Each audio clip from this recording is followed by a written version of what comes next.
Hello people, welcome back. So हम लोग Pelton already कर चुके हैं और सबसे महत्वपूर्ण इक्वेशन इस समय हम लोग हैं टर्बो 3.0 में। और टर्बो 3.0 में हमने ऑलरेडी पेल्टन कवर कर लिया है। अब बारी है रिएक्शन टर्बाइंस की। आखिर इन्हें रिएक्शन टर्बाइंस क्यों कहते हैं, ये हम समझेंगे अभी थोड़ी देर में कि इन्हें रिएक्शन टर्बाइंस क्यों कहते हैं। Why do we call them reaction turbines? Okay. Reaction turbines के बारे में सबसे पहले हम एक जनरल प्रिंसिपल डिस्कस करेंगे और वो जनरल प्रिंसिपल आयलर्स इक्वेशन पर ही बेस्ड है। So first of all we are going to talk about a general principle. Reaction turbines दो हैं आपके सिलेबस में, एक फ्रांसिस और दूसरी Kaplan turbine. So reaction turbines को समझने के लिए एक जनरल प्रिंसिपल हमें समझना होगा और उस जनरल प्रिंसिपल को भी समझने के लिए ये समझना होगा कि फ्रांसिस टर्बाइन जो है उसमें हमारे पास दो कॉन्फ़िगरेशंस पॉसिबल हैं। एक कॉन्फ़िगरेशन ये पॉसिबल है दैट फॉरवर्ड कर्व्ड ब्लेड्स होंगे और दूसरा कॉन्फ़िगरेशन ये पॉसिबल है दैट बैकवर्ड कर्व्ड ब्लेड्स होंगे। अब आप बोलोगे कि सर ये फॉरवर्ड कर्व्ड और बैकवर्ड कर्व्ड ब्लेड ये क्या है एग्जैक्टली? एक्चुअली जब आप क्लॉकवाइज एंगुलर मोशन के लिए देख रहे हो, क्लॉकवाइज एंगुलर मोशन के लिए देख रहे हो और आपको एब्सोल्यूट वेलोसिटी फ्लूइड की वैसी ही दिखे कि हाँ वो clockwise motion, actually relative velocity वैसी ही दिखे, रिलेटिव वेलोसिटी वैसी ही दिखे जैसा वो क्लॉकवाइज मोशन हो रहा है, तो ये फॉरवर्ड कर्व्ड ब्लेड्स हो गए। और जब आपको रिलेटिव वेलोसिटी ऑपोजिट दिखेगा मोशन के, एंगुलर मोशन के जस्ट ऑपोजिट सेंस में दिखेगा, आपको थोड़ा सा कॉन्ट्रडिक्ट ऐसा भी लगेगा, काउंटर इंट्यूटिव भी लगेगा कि ऐसा कैसे संभव है सर, फ्लूइड अगर इस तरफ से एंटर कर रहा है तो ये क्लॉकवाइज रोटेशन कैसे, रोटर को क्लॉकवाइज रोटेशन कैसे मिल रही है एग्जैक्टली ये बात आप समझ जाओगे अभी। अभी के लिए पहले तो आप ये समझ लो कि आप फॉरवर्ड कर्व्ड ब्लेड और बैकवर्ड कर्व्ड ब्लेड की डेफिनेशन समझ गए। फॉरवर्ड कर्व्ड ब्लेड तब है जब रोटेशन के सेंस में ही आपको रिलेटिव वेलोसिटी एंटर करती हुई दिखे, और बैकवर्ड कर्व्ड ब्लेड तब है जब रोटेशन के सेंस के ऑपोजिट आपको रिलेटिव वेलोसिटी ब्लेड पर एंटर करती हुई दिखे। सो रिलेटिव वेलोसिटी अगर ब्लेड पर एंटर करते हुए रोटेशन के सेंस के ऑपोजिट दिखती है तो ये बैकवर्ड कर्व्ड ब्लेड हो गया। आपको फॉरवर्ड कर्व्ड ब्लेड और बैकवर्ड कर्व्ड ब्लेड को इस तरह से आइडेंटिफाई करना होगा कि ब्लेड एंगल ऑब्ट्यूस है या अक्यूट है, ब्लेड एंगल ऑब्ट्यूस है या एक्यूट है। अब आप बोलोगे ये ब्लेड एंगल का ऑब्ट्यूस और एक्यूट होने का क्या मतलब? मैंने आपको पेल्टन के समय बोला था कि ब्लेड एंगल हमेशा डिफाइन किया जाएगा माइनस यू से। देखो ये ओमेगा है अगर, तो यू की डायरेक्शन क्या हो जाएगी, यहां पर यू की डायरेक्शन हो जाएगी ऐसी कुछ, यू की डायरेक्शन इस तरह से हो जाएगी। अब यू के कंपैरिजन में वी आर का माइनस यू से क्या एंगल है, माइनस यू डायरेक्शन से वी आर का क्या एंगल है, उसे हम कहते हैं blade angle. Minus U direction से वी आर का angle, this is called as blade angle. Okay, यहां पर आप देखोगे तो ओमेगा इस तरह से है, तो ओमेगा इस तरह से है, तो यू आपको फॉरवर्ड डायरेक्शन में दिखेगा। और मैंने क्या कहा, मैंने कहा कि वी आर का एंगल माइनस यू से आपको देखना है। सो वी आर का एंगल यहां भी माइनस यू से देखने वाले हो आप। पहले माइनस यू पेरिफेरल वेलोसिटी के नेगेटिव डायरेक्शन में जाओ और वहां से वी आर का एंगल डिफाइन करो, वहां से आप वी आर का एंगल डिफाइन करने वाले हो, ये हो जाएगा blade angle. Inlet blade angle के लिए हम लोग बीटा 1 यूज करने वाले हैं, आउटलेट ब्लेड एंगल के लिए हम लोग बीटा 2 यूज करने वाले हैं। दोनों ही केसेस में वेलोसिटी ट्रायंगल आप ड्रॉ कर सकते हो। आप जानते हो वेलोसिटी ट्रायंगल का सिंपल सा फंडा होता है that absolute velocity of fluid is equal to velocity of rotor plus velocity of fluid with respect to rotor. Rotor rotor cancel होते हुए दिखने चाहिए और अल्टीमेटली आपको फ्लूइड मिल जाना चाहिए। अब यही फंडा आप अप्लाई करने वाले हो फॉरवर्ड कर्व्ड ब्लेड के केस में भी, और यही फंडा आप अप्लाई करने वाले हो बैकवर्ड कर्व्ड ब्लेड के केस में भी। So in case of forward curved blade you are going to apply the same funda, and in case of backward curved blade you are going to apply the same funda. Let us use this in case of forward curved blade. पहले forward curved blade में अगर देखेंगे तो हमारे पास we are है और हमारे पास यू है और हमारे पास यू है एंड वी आर 1 है एंड VR1 और U के अलावा हमारे पास क्या है, VR1 और U के अलावा हमारे पास है ये एब्सोल्यूट वेलोसिटी जो VR1 और U के वेक्टर एडिशन से मिलेगा आपको, ये है एब्सोल्यूट वेलोसिटी। मैं आपको पहले ही बता चुका हूं दैट एब्सोल्यूट वेलोसिटी का वो कंपोनेंट जो U के अलोंग होगा उसे हम कहने वाले हैं वर्ल्ड कंपोनेंट, और एब्सोल्यूट वेलोसिटी का वो कंपोनेंट जो U के परपेंडिकुलर होगा उसे हम कहने वाले हैं flow component, that will be called as flow component. And as I said, forward curve blade में हमेशा जो ब्लेड एंगल होगा वो ऑब्ट्यूस होगा, this blade angle is obtuse. Cool. And backward curve blade के लिए जरा देखते हैं क्या होगा velocity triangle. Backward curve blade के लिए वंस अगेन आप यूज करने वाले हो एब्सोल्यूट वेलोसिटी, किसका किसका वेक्टर सम है, एब्सोल्यूट वेलोसिटी, रिलेटिव वेलोसिटी और पेरिफेरल वेलोसिटी का वेक्टर सम है। सो रिलेटिव वेलोसिटी और पेरिफेरल वेलोसिटी, रिलेटिव वेलोसिटी में पेरिफेरल वेलोसिटी अगर मैं ऐड कर दूं तो मुझे मिल जाएगा एब्सोल्यूट वेलोसिटी। चलो जी ऐड करते हैं। सो रिलेटिव वेलोसिटी मेरे पास इस तरह से है माइनस यू से बीटा पर, और उसमें u ऐड करना है। So let's go ahead and do this. vr इस तरह से है और उसमें u ऐड करेंगे तो आपको v1 मिल जाएगा। So this is vr1 and this is u, we are adding u into it and u add करेंगे वेक्टोरियली तो आपको v1 मिल जाएगा। फिर से एक बार, v1 का वो कंपोनेंट जो u के अलोंग है उसे हम कहते हैं वर्ल्ड कंपोनेंट ऑफ वेलोसिटी, और v1 का वो कंपोनेंट जो u के परपेंडिकुलर है उसे हम कहते हैं flow component of velocity. Cool. तो ये है हमारे पास। अब ध्यान से समझिए, बहुत बहुत बहुत बहुत बहुत ध्यान से समझिए। नाउ वी कैन राइट यहां से v1 square is equal to vw1 square plus vf1 square. v1 square को हम लिख सकते हैं vw1 स्क्वायर प्लस, चाहे पहले ट्रायंगल में आप देख लो चाहे दूसरे ट्रायंगल में देख लो, v1 स्क्वायर को हम लिख सकते हैं vw1 square plus vw1 square plus vf1 square, and vf1 square को फर्दर लिख सकते हैं vr1 square minus u1 minus vw1, isn't it? ये इतना पार्ट vf1 स्क्वायर को हम लिख सकते हैं vr1 स्क्वायर माइनस ये u1 minus vw1 square. So let us write this vw1 square we have, and vf1 square को हम vf1 स्क्वायर, वैसे ये काम आप फॉरवर्ड कर्व ब्लेड के साथ भी कर सकते हो, बैकवर्ड कर्व ब्लेड के साथ भी कर सकते हो। सो vw1 square and vf1 square को मैं लिख सकता हूं vr1 square minus this question mark का स्क्वायर।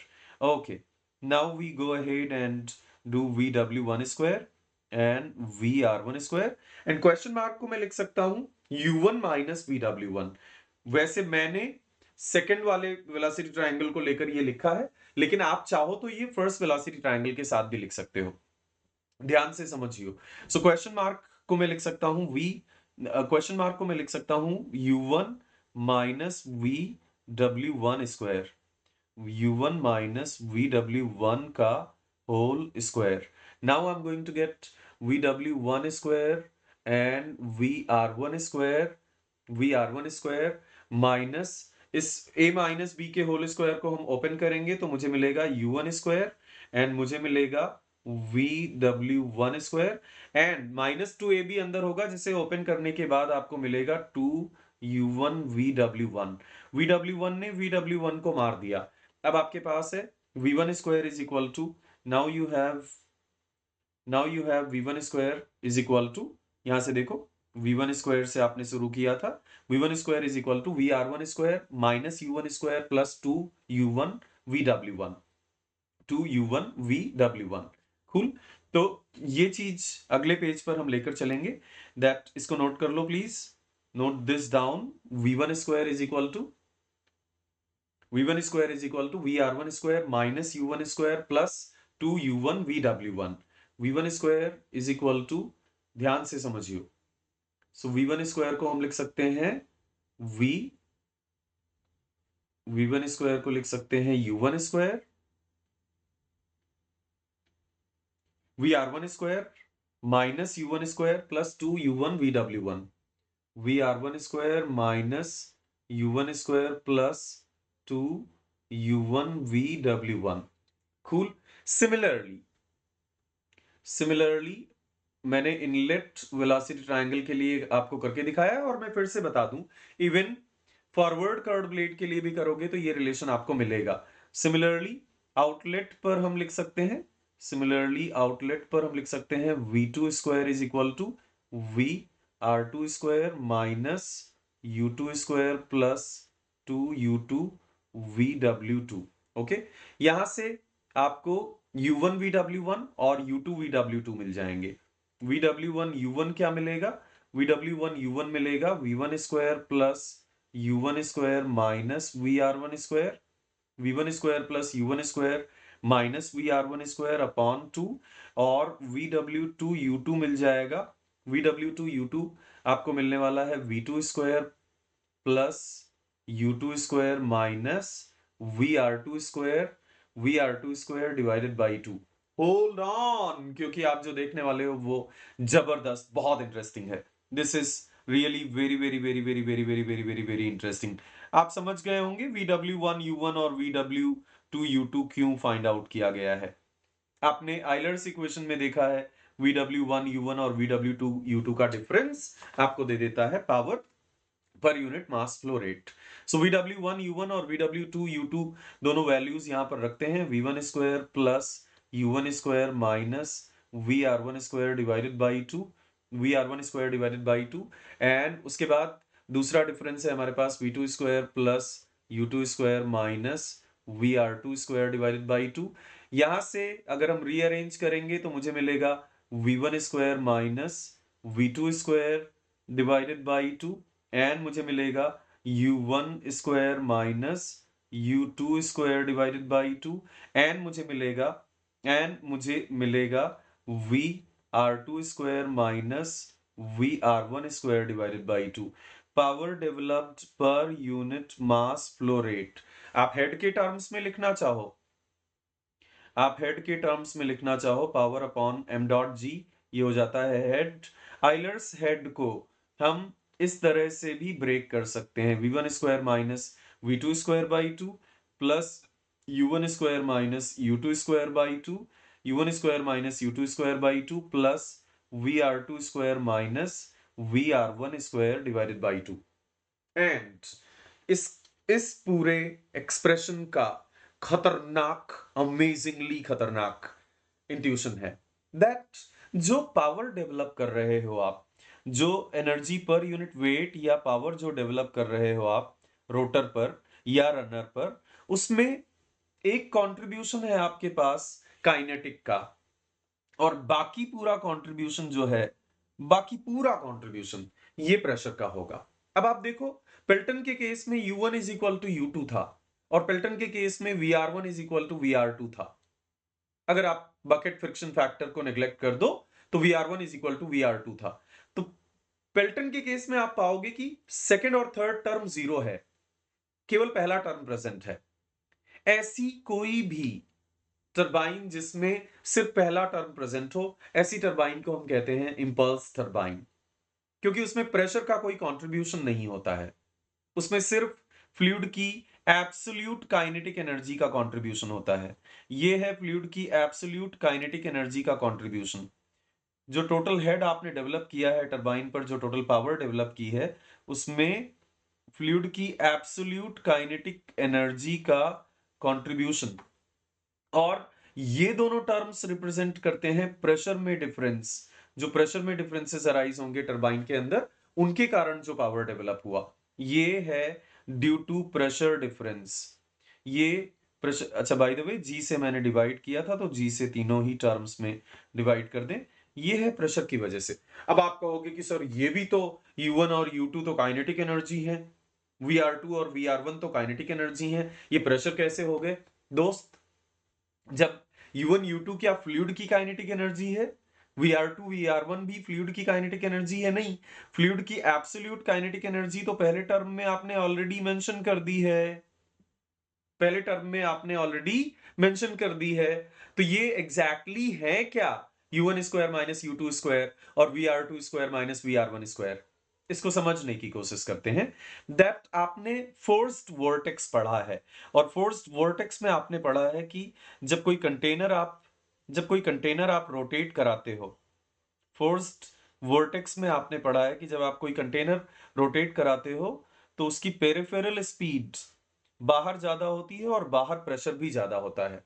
बाहर पेरिफेरल स्पीड ज्यादा है और बाहर प्रेशर भी ज्यादा है।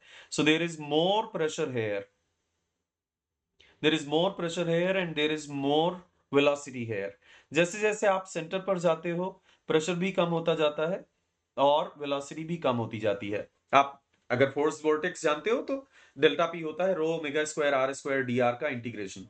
सो rho omega square r d r का इंटीग्रेशन, इसका मतलब आर के साथ आप जानते हो जितनी ज्यादा सर्कुलेटरी जितना ज्यादा सर्कुलेटरी इफेक्ट एग्जिस्ट करता है फ्लूइड, उतना ज्यादा कंटेनर की दीवार पर प्रेशराइज होने लगता है। सो जब U1 U2 से ज्यादा होता है, यहां पर R1 ओमेगा ज्यादा होगा, यहां पर R1 ओमेगा ज्यादा होगा, इस पॉइंट पर R2 ओमेगा ज्यादा होगा, तो आपने नोटिस किया है that P1 is equal to P2।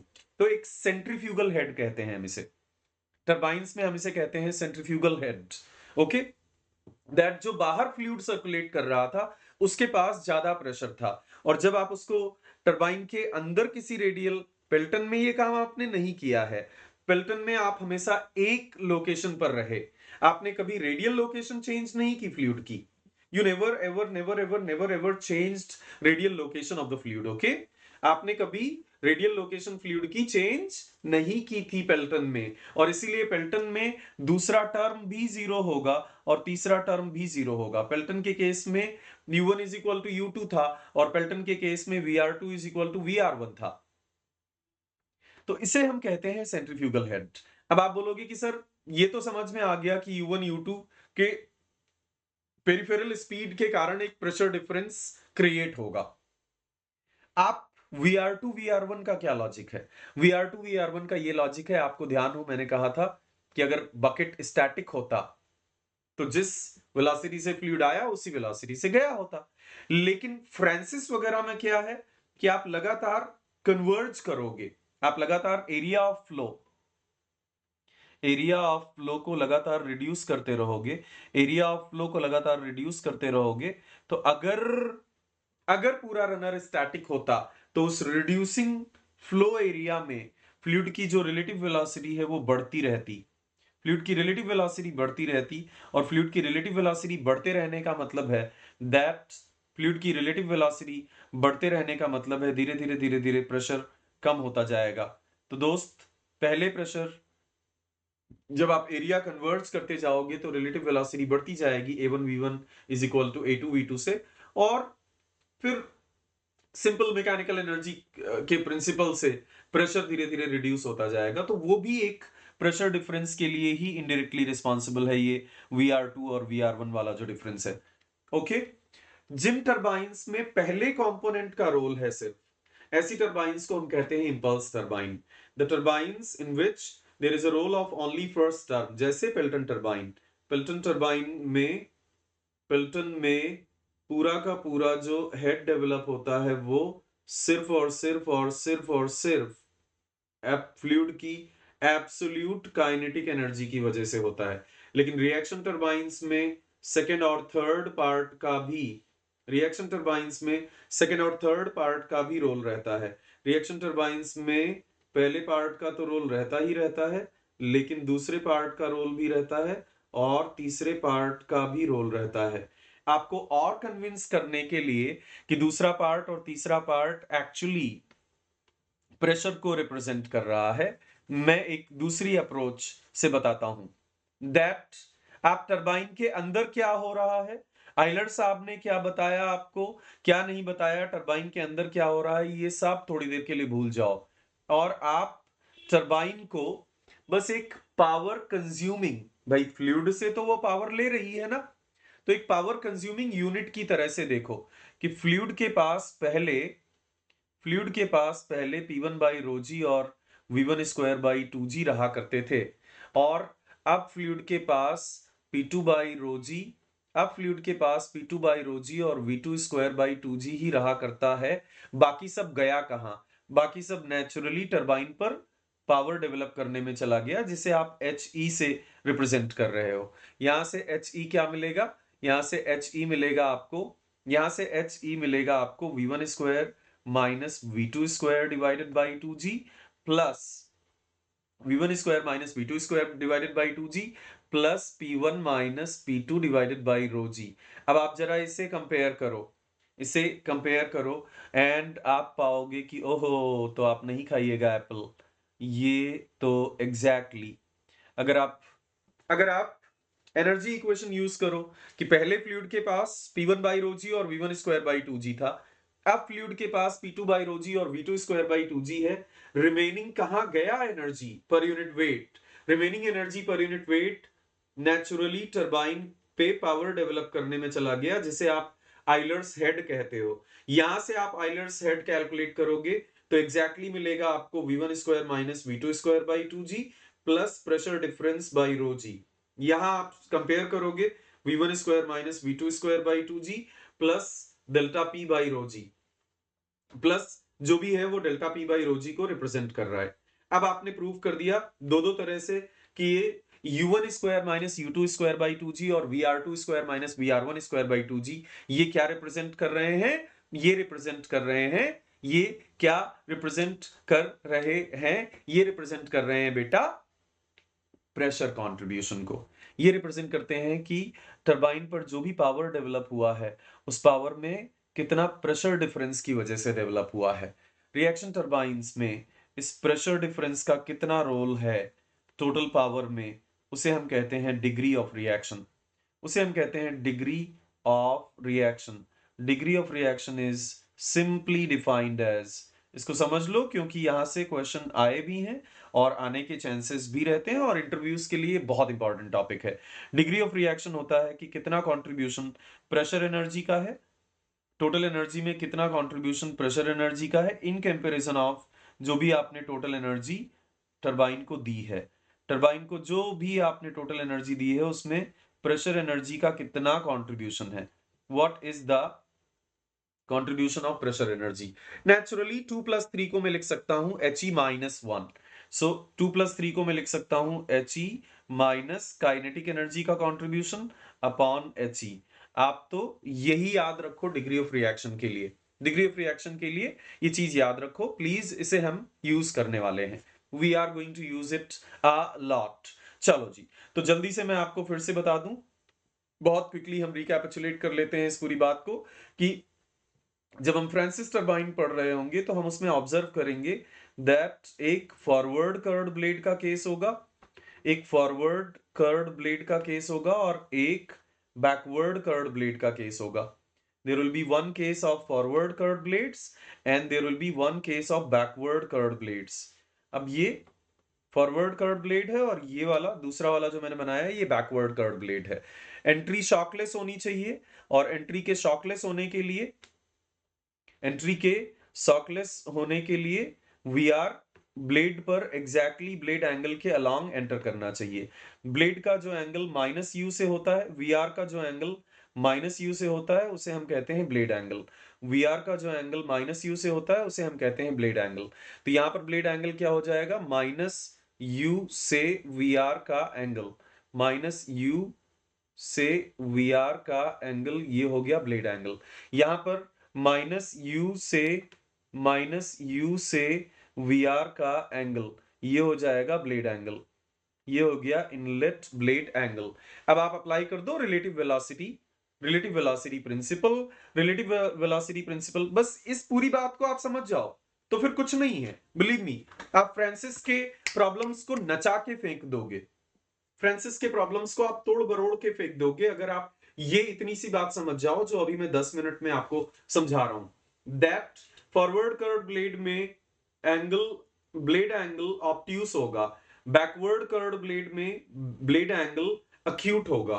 Okay, now I am going to say that अगर मैं वीआर में VR में U को ऐड कर दूं, अगर मैं VR में U को ऐड कर दूं तो मुझे एब्सोल्यूट वेलोसिटी मिल जानी चाहिए। I must get the absolute velocity if I add U and VR together. VR और U को अगर मैं ऐड कर दूं तो मुझे एब्सोल्यूट वेलोसिटी मिल जाएगी। वैसे ही यहां पर भी अगर U और VR को ऐड कर दूं, अगर U और VR को ऐड कर दूं मुझे एब्सोल्यूट वेलोसिटी मिल जाएगी। So let's add U and VR together.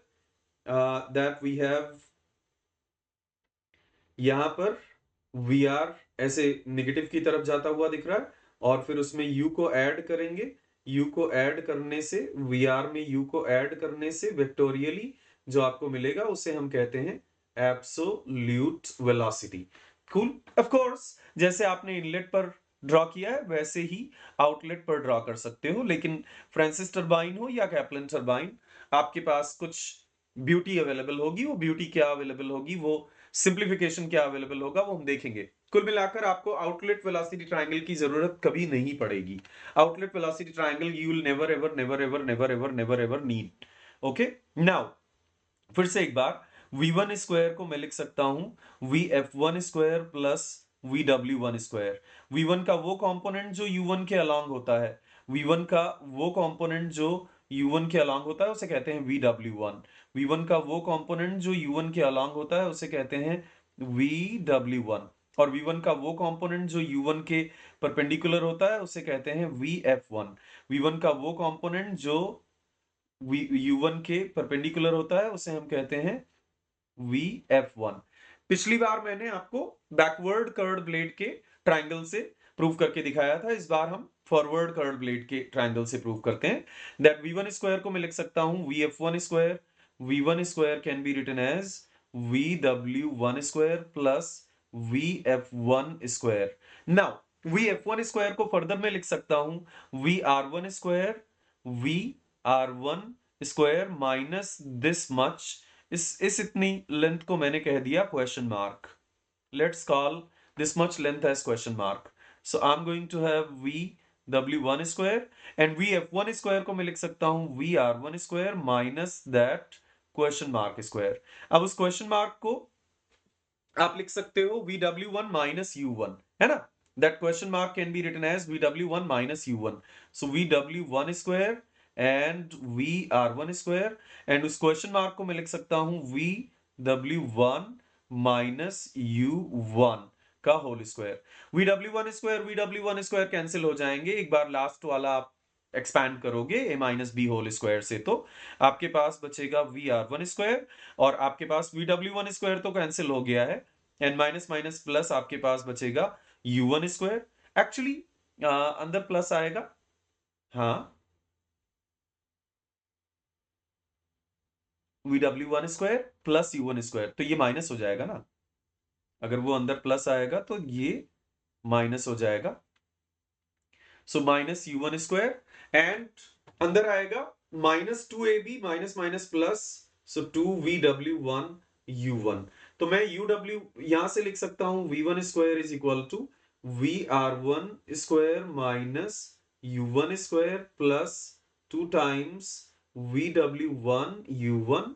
यहां से मुझे vw1 u1 मिल गया। vw1 u1 क्या है, vw1 u1 है v1 square plus u1 square minus vr1 square. Similarly outlet के लिए मैं प्रूव नहीं कर रहा हूं, सिमिलरली vw2 u2 को आप लिख सकते हो v2 square plus u2 square minus vr2 square. v2 square plus u2 square minus vr2 square. अब जरा चलेंगे हम लोग आइलर्स इक्वेशन पे। आइलर्स इक्वेशन होता है P dot by mg, P upon m dot g is equal to he is equal to vw1 u1 minus vw2 u2 divided by g, divided by g. अब vw1 u1 और vw2 u2 की जो values हैं उनको आप रखने वाले हो यहां पर, और आपको मिलेगा v1 square minus v2 square upon 2g, और आपको मिलेगा u1 square minus u2 square upon 2g, और आपको मिलेगा vr2 square minus vr1 square upon 2g। दोस्त, इसमें पहला टर्म रिप्रेजेंट करता है फ्लूइड की काइनेटिक एनर्जी का कंट्रीब्यूशन, और दूसरा और तीसरा टर्म रिप्रेजेंट करता है फ्लूइड के प्रेशर एनर्जी में होने वाले चेंजेस का कंट्रीब्यूशन। टरबाइन में जो भी वर्क होगा उसमें दो फ्लूइड के दो एनर्जी कंपोनेंट्स का कंट्रीब्यूशन होगा। काइनेटिक एनर्जी के कंट्रीब्यूशन से जो मिलता है उसे वो है पहला टर्म, और प्रेशर एनर्जी के कंट्रीब्यूशन से, प्रेशर एनर्जी में आने वाले डिफरेंसेस के कंट्रीब्यूशन से जो जितना हेड डेवलप हुआ, जितना पावर डेवलप हुई टरबाइन पे, उसे हम कहते हैं सेकेंड और थर्ड टर्म। ये मैंने आपको जस्टिफाई करके दिखाया कि ये क्यों है। VR1 VR2 का डिफरेंस प्रेशर को रिप्रेजेंट कर रहा है। हाँ, क्यों? क्योंकि जैसे जैसे फ्लूइड अंदर एंटर करेगा उसका पैसेज एरिया, उसका फ्लो एरिया चेंज होता जाएगा। फ्लो एरिया चेंज होगा तो अगर ब्लेड स्टैटिक होती तो वी उसकी ब्लेड के रिस्पेक्ट में उसकी रिलेटिव वेलोसिटी चेंज हो रही होती, और वो वेलोसिटी चेंज होगी तो प्रेशर चेंज होगा। U1 U2 क्या है? बाहर फ्लूइड सर्कुलेट कर रहा था तो ज्यादा प्रेशराइज्ड था। जब आप उसे अंदर ले गए, जब आप उसे अंदर ले गए और वहां सर्कुलेट करेगा तो कम प्रेशराइज्ड होगा।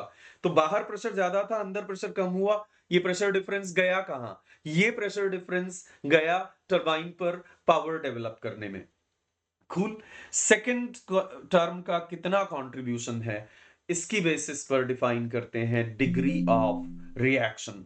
Degree of reaction is defined as, ये मैंने दोबारा इसलिए बताया क्योंकि बिलीव मी गाइस, हमें डिग्री ऑफ रिएक्शन कैलकुलेट करते समय कोई कंफ्यूजन ना हो। डिग्री ऑफ रिएक्शन कैलकुलेट करते समय कोई कंफ्यूजन नहीं होनी चाहिए। आपको एकदम क्लियर कट पता होना चाहिए कि डिग्री ऑफ रिएक्शन का एग्जैक्ट डेफिनेशन है क्या। That should be very clear in your mind. चलो, तो मैं आपको एक बार फिर से डिग्री ऑफ रिएक्शन डिफाइन करके बता देता हूं। डिग्री ऑफ रिएक्शन एग्जैक्टली है क्या? डिग्री ऑफ रिएक्शन है, डिग्री ऑफ रिएक्शन है कितना कंट्रीब्यूशन सेकेंड और थर्ड टर्म का है टोटल पावर डेवलप करने में। टोटल पावर डेवलप करने में सेकेंड और थर्ड टर्म का, सेकेंड टर्म और थर्ड टर्म ये दोनों मिलाकर प्रेशर एनर्जी के कंट्रीब्यूशन को रिप्रेजेंट करते हैं। और इन दोनों का कितना कंट्रीब्यूशन है टोटल एनर्जी जो भी डेवलप हुई है उस पे। अब सेकेंड और थर्ड को मैं लिख सकता हूं टोटल एनर्जी माइनस काइनेटिक का contribution upon He। So He upon He हो जाएगा 1 माइनस काइनेटिक का कंट्रीब्यूशन अपॉन He। इसे कहते हैं degree of reaction. This is called by the name degree of reaction. अब जरा मैं आपको फ्रांसिस के बारे में थोड़ी इंडिविजुअल डिटेल्स बता देता हूं।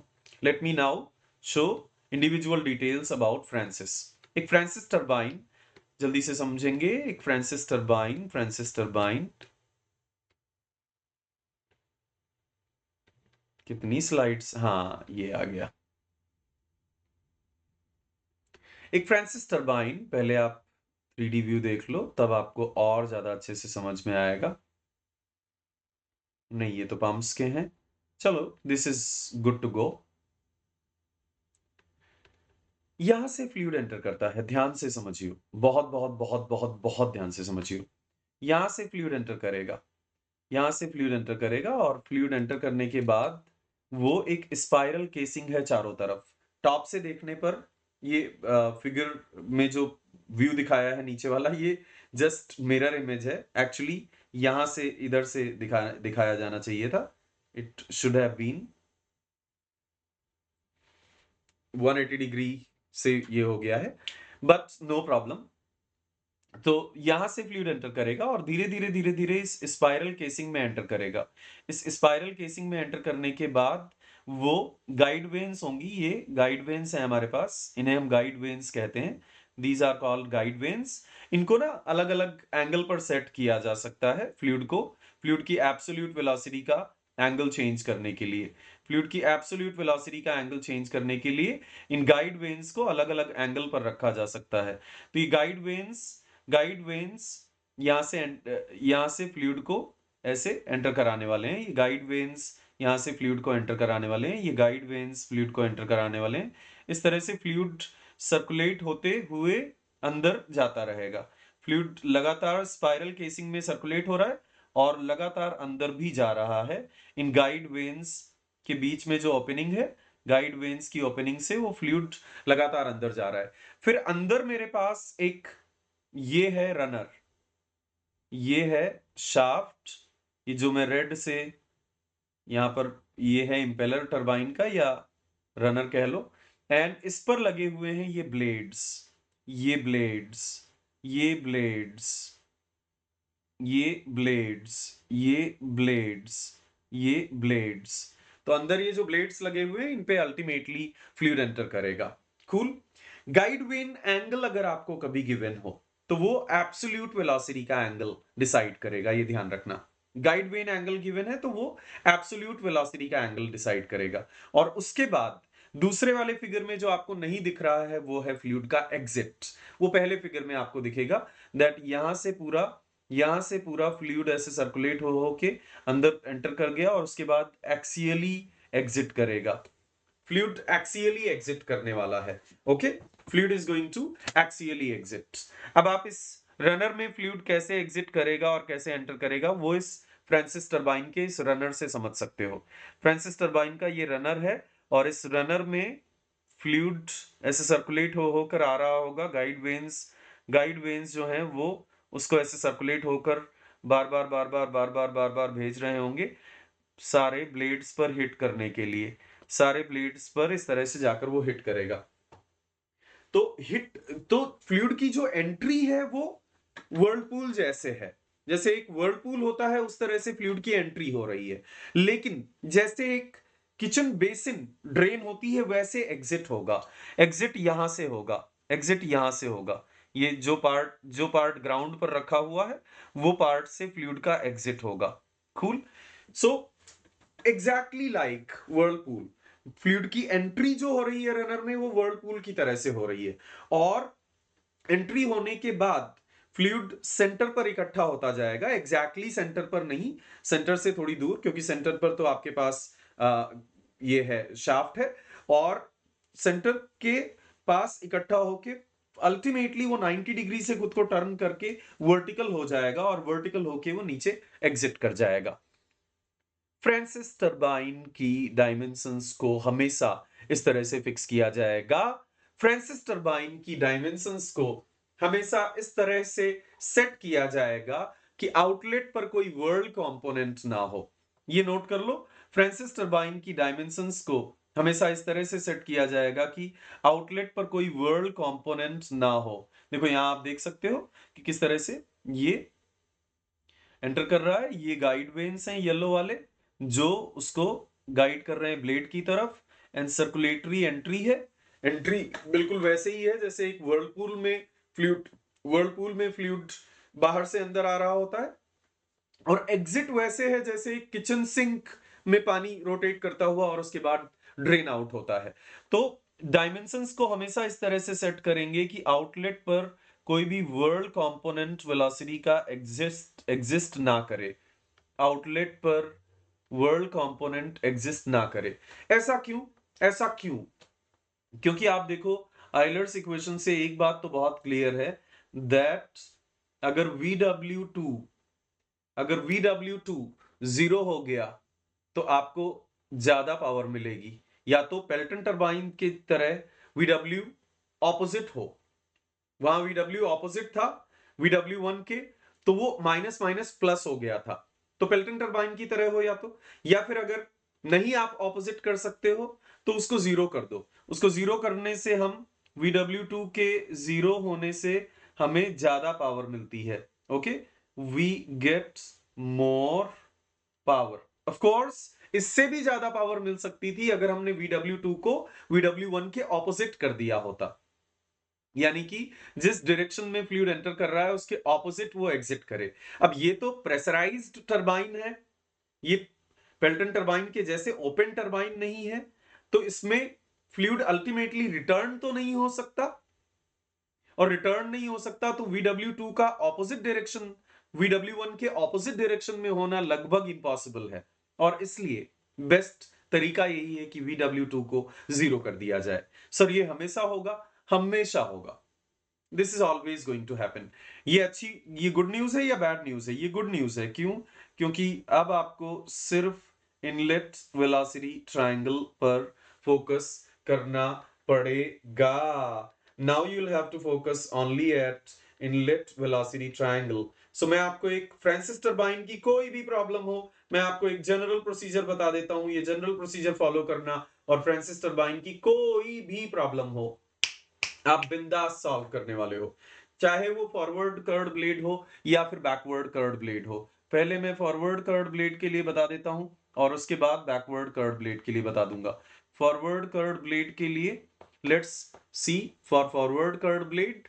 फॉरवर्ड कर्व्ड ब्लेड के लिए ऐसा दिखने वाला है दैट अगर क्लॉकवाइज मोशन है, अगर क्लॉकवाइज मोशन है तो फ्लूइड को एंटर हमेशा करना होगा ब्लेड के अलोंग।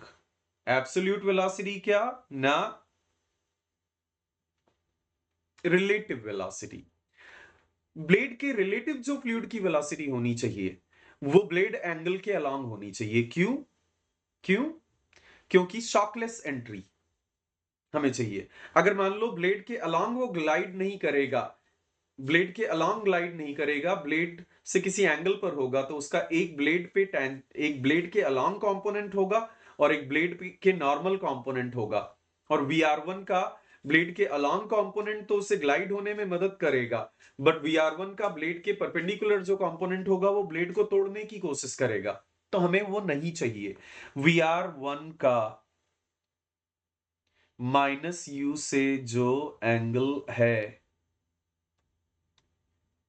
VR1 का -u से जो एंगल है उसे हम कहते हैं -u से जो VR1 का एंगल है उसे हम कहते हैं इनलेट ब्लेड एंगल।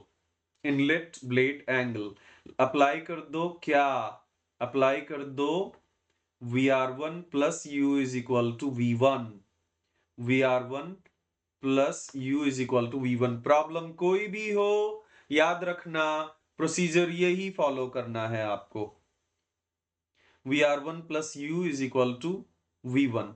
ये एंगल है β1। सर आपने तो कहा था -u से। ओ भाई समझ लो यार, एक बार के लिए समझ लो, प्लीज समझ लो, प्लीज समझ लो। VR1 का -u से जो एंगल होगा,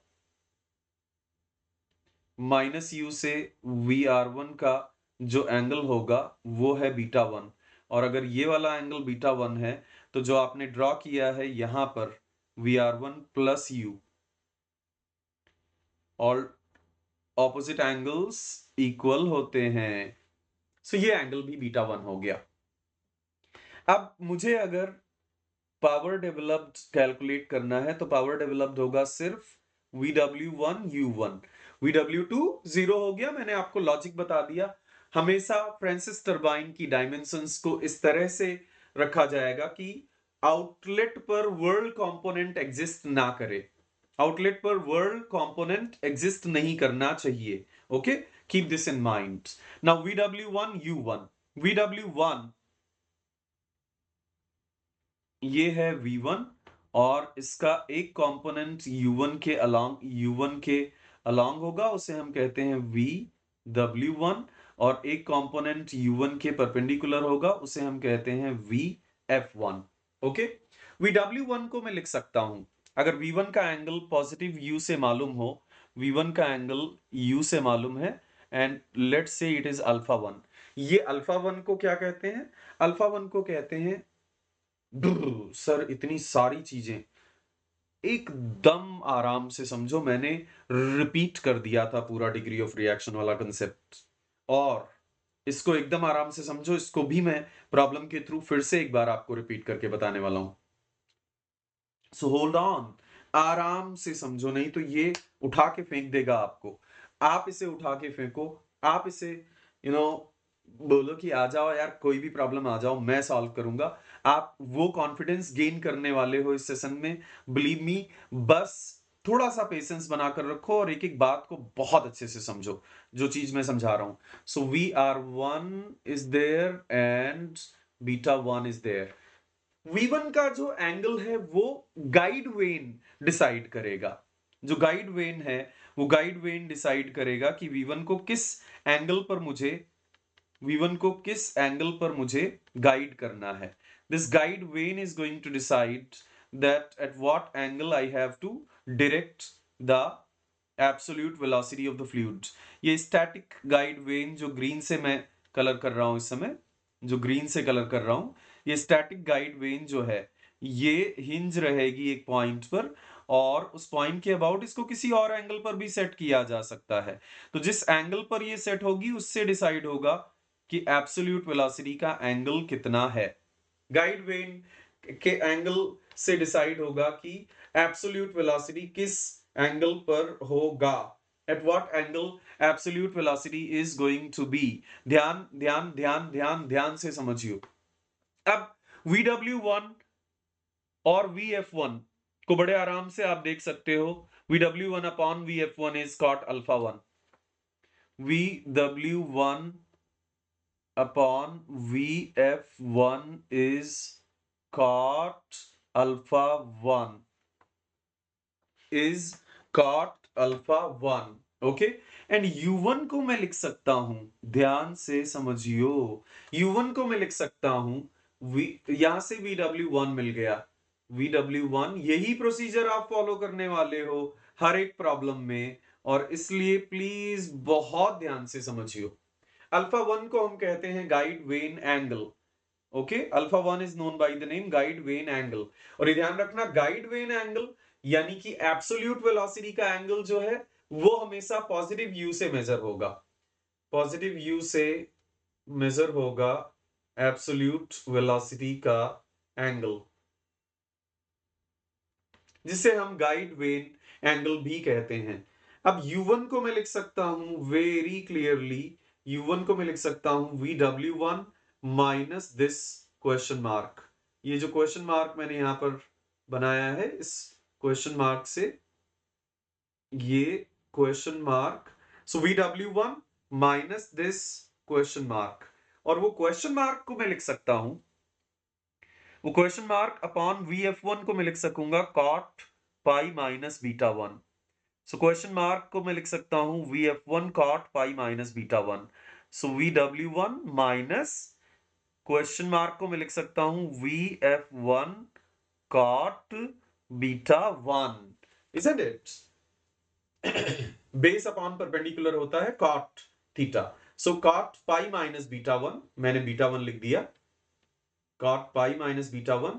आप जानते हो सर, बहुत अच्छी बात है, नहीं जानते आज से जान लो कि कॉट 180 माइनस बीटा होता है माइनस कॉट बीटा। सो यहां से मुझे U1 मिल जाएगा कितना, VW1 minus VF1, and this is minus cot beta 1, minus minus plus, so मुझे मिलने वाला है VW1 and minus minus plus VF1 cot beta 1।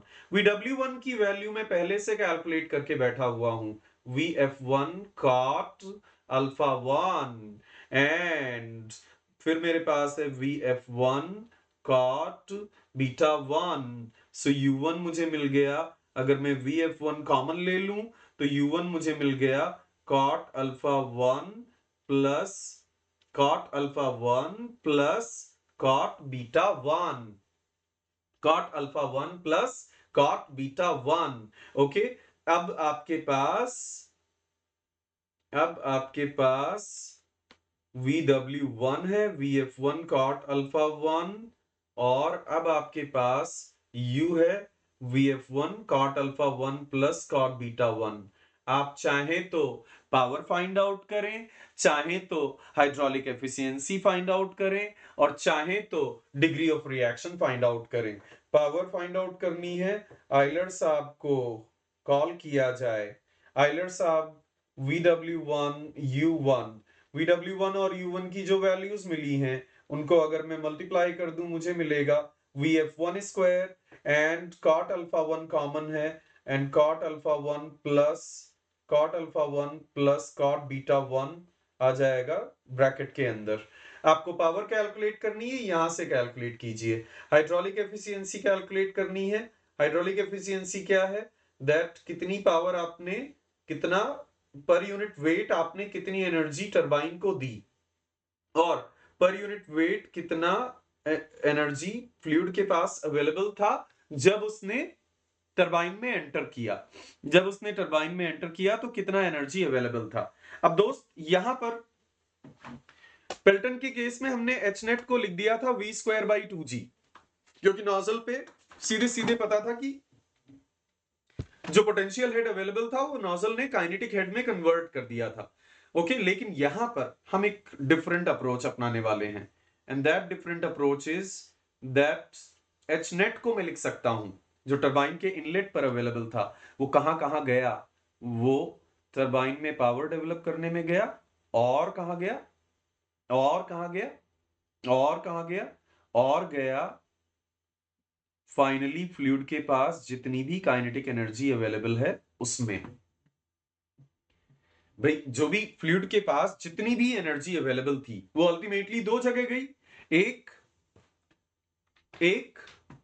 Turbine पर जो भी पावर डेवलप हुआ per unit weight head form में P/m.g, और उसके बाद फ्लूइड के पास कुछ एनर्जी खुद भी तो बची हुई है V²/2g, तो वो भी अवेलेबल है। दोस्त आप इसे लिख सकते हो Vf1² cot α1 and cot α1 plus cot α1 plus cot β1, and denominator में आपके पास है Vf1² cot α1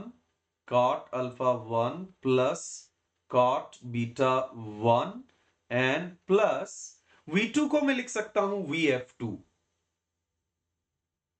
V2 को Vf2 लिख सकते हैं। ये कैसे? क्योंकि VW2 0 है, क्योंकि V2 के पास दो कंपोनेंट होने चाहिए थे, एक VW2 और एक Vf2, लेकिन क्योंकि VW2 0 है इसलिए V2 को मैं लिख सकता हूं Vf2। एक last standardization that Francis turbine को ज्यादातर केसेस में इस तरह से डिजाइन किया जाएगा दैट इनलेट फ्लो एरिया और आउटलेट फ्लो एरिया बराबर हो, और अगर इनलेट फ्लो एरिया और आउटलेट फ्लो एरिया बराबर हुए, अगर इनलेट फ्लो एरिया और आउटलेट फ्लो एरिया बराबर हुए तो इनलेट फ्लो वेलोसिटी और आउटलेट फ्लो वेलोसिटीज भी बराबर होंगी, और Vf1 और Vf2 पूरी तरह से कैंसिल हो जाएंगे यहां से। बाय द वे जी से यहां भी डिवाइड करना चाहिए था और यहां भी डिवाइड करना चाहिए था, तो जी कैंसिल होगा। इस तरह से आप हाइड्रोलिक एफिशिएंसी कैलकुलेट कर सकते हो। मैं आपको रिकमेंड करूंगा दैट ये फॉर्मूलाज रटो मत। मैं आपको रिकमेंड करूंगा कि बेटर होगा कि आप ये प्रोसीजर याद रखो जो हमने फॉलो किया है, दैट चाहे वो VW1 हो या फिर U1 हो, आइलर्स इक्वेशन में हमारे पास VW2 0 हो जाने के बाद VW1 U1 बचता है। VW1 और U1 दोनों को आप Vf1 के टर्म्स में एक्सप्रेस करोगे, ये टारगेट रखो। I repeat once again, VW1 और U1 दोनों को आप Vf1 के टर्म्स में एक्सप्रेस करोगे, ये टारगेट रखो। मजे की बात यह है कि बैकवर्ड कर्व्ड ब्लेड हुए तब भी ये प्रोसीजर बदलने वाला नहीं है। Even if backward curved blades are there, this procedure is not going to change. This procedure will still remain very similar. तो जरा मैं आपको बैकवर्ड कर्व्ड ब्लेड्स के लिए भी बता देता हूं। अगर बैकवर्ड कर्व्ड ब्लेड्स हुए, अगर बैकवर्ड कर्व्ड ब्लेड्स हुए तब ये प्रोसीजर कैसे आप फॉलो करने वाले हो, दैट ये एंड बैकवर्ड कर्व्ड ब्लेड्स हैं अब आपके पास ऐसा कुछ। सो यू का डायरेक्शन तो ये है, और फ्लूइड एंटर करेगा ब्लेड पर इस तरह से कि उसका वो ब्लेड के अलोंग ग्लाइड करे, वो ब्लेड के अलोंग ग्लाइड करे। दोस्त -u से VR के एंगल को, -u से VR के एंगल को हम कहते हैं इनलेट ब्लेड एंगल। जरा बनाते हैं velocity triangle that VR1 available है हमारे पास। बनाते हैं वेलोसिटी ट्रायंगल, VR1 अवेलेबल है हमारे पास। We have got this VR1 value, and then उसमें U अगर मैं ऐड कर दूं तो क्या मिल जाएगा मुझे मिल जाएगा V1। V1 का एंगल पॉजिटिव U से कौन डिसाइड करेगा? Guide when. और VR1 का एंगल नेगेटिव U से कौन डिसाइड करेगा? Blade angle. दोस्त कहते हैं V1 का जो कंपोनेंट्स U1 के अलोंग हो उसे हम वर्ल्ड कंपोनेंट कहते हैं, और V1 का जो कंपोनेंट U1 के परपेंडिकुलर हो उसे हम फ्लो कंपोनेंट कहते हैं। वंस अगेन टारगेट क्या होना चाहिए? क्या बताया मैंने? टारगेट होना चाहिए हर वेलोसिटी को, फ्रांसिस और कैप्लन अगर आप कर रहे हो तो टारगेट होना चाहिए हर वेलोसिटी को Vf के टर्म्स में एक्सप्रेस करना, चाहे पावर फाइंड आउट करनी हो, हाइड्रोलिक एफिशिएंसी फाइंड आउट करनी हो, या फिर हाइड्रोलिक एफिशिएंसी फाइंड आउट करनी हो, या degree of reaction find out करना हो। Degree of reaction, hydraulic efficiency, power, anything you will have to target expressing VW1 and U1 both of them in terms of VF1। so यहां से आप बड़े आराम से लिख सकते हो VW1 upon VF1 is equal to cot alpha 1। so VW1 आपको मिल जाएगा VW1 आपको मिल जाएगा VF1 cot alpha 1, और U1 को मैं लिख सकता हूं VW1 प्लस दिस मच को मैंने क्वेश्चन मार्क लिख दिया। सो क्वेश्चन मार्क की वैल्यू क्या है? क्वेश्चन मार्क की वैल्यू है VF1 cot beta 1। Notice, question mark की वैल्यू है VF1 cot बीटा 1। मजे की बात यह है कि एग्जैक्टली वही मिला हमें जो फॉरवर्ड कर्व्ड ब्लेड्स में मिलता। फॉरवर्ड कर्व्ड ब्लेड्स और backward curved blades final formulas exactly similar मिलते हैं। So cot alpha 1 plus cot beta 1, cot alpha 1 plus cot beta 1। दोस्त अब आपको VW1 U1 मिल चुका है। आपकी मर्जी जो आपको फाइंड आउट करना है। आपको पावर फाइंड आउट करनी है, पावर फाइंड आउट करिए। आपको एफिशिएंसी फाइंड आउट करनी है, एफिशिएंसी फाइंड आउट कीजिए। आपको degree of reaction find out करना है, degree of reaction find out कीजिए। पावर फाइंड आउट करनी है आयलर्स इक्वेशन से VW1 U1, and VW1 U1 को आप लिख सकोगे, दोनों को अगर मल्टीप्लाई करो तो VF1 square and cot alpha 1 multiplied by cot alpha 1 plus cot beta 1, cot alpha 1 plus cot beta 1। आपको हाइड्रोलिक एफिशिएंसी फाइंड आउट करनी है, तो यही वैल्यू जो है इसको आप टोटल एनर्जी जो इनपुट पर अवेलेबल रही होगी इनलेट पर, उससे डिवाइड कर दो। टोटल एनर्जी इनलेट पर जो अवेलेबल है वो नेचुरली उसको आप लिख सकते हो कि जितनी पावर आपने डेवलप की प्लस अभी भी फ्लूइड के पास जो काइनेटिक एनर्जी बाकी है, दोनों का सम। ओके, दोनों का सम। अब ये वैल्यू आपको मालूम है, और V2 को आप VF2 लिखोगे कैसे? V2 को VF2 कैसे लिखोगे? क्योंकि आपको पता है कि कोई भी वेक्टर अपने ही दो ऑर्थोगोनल कंपोनेंट्स के स्क्वायर का सम होता है।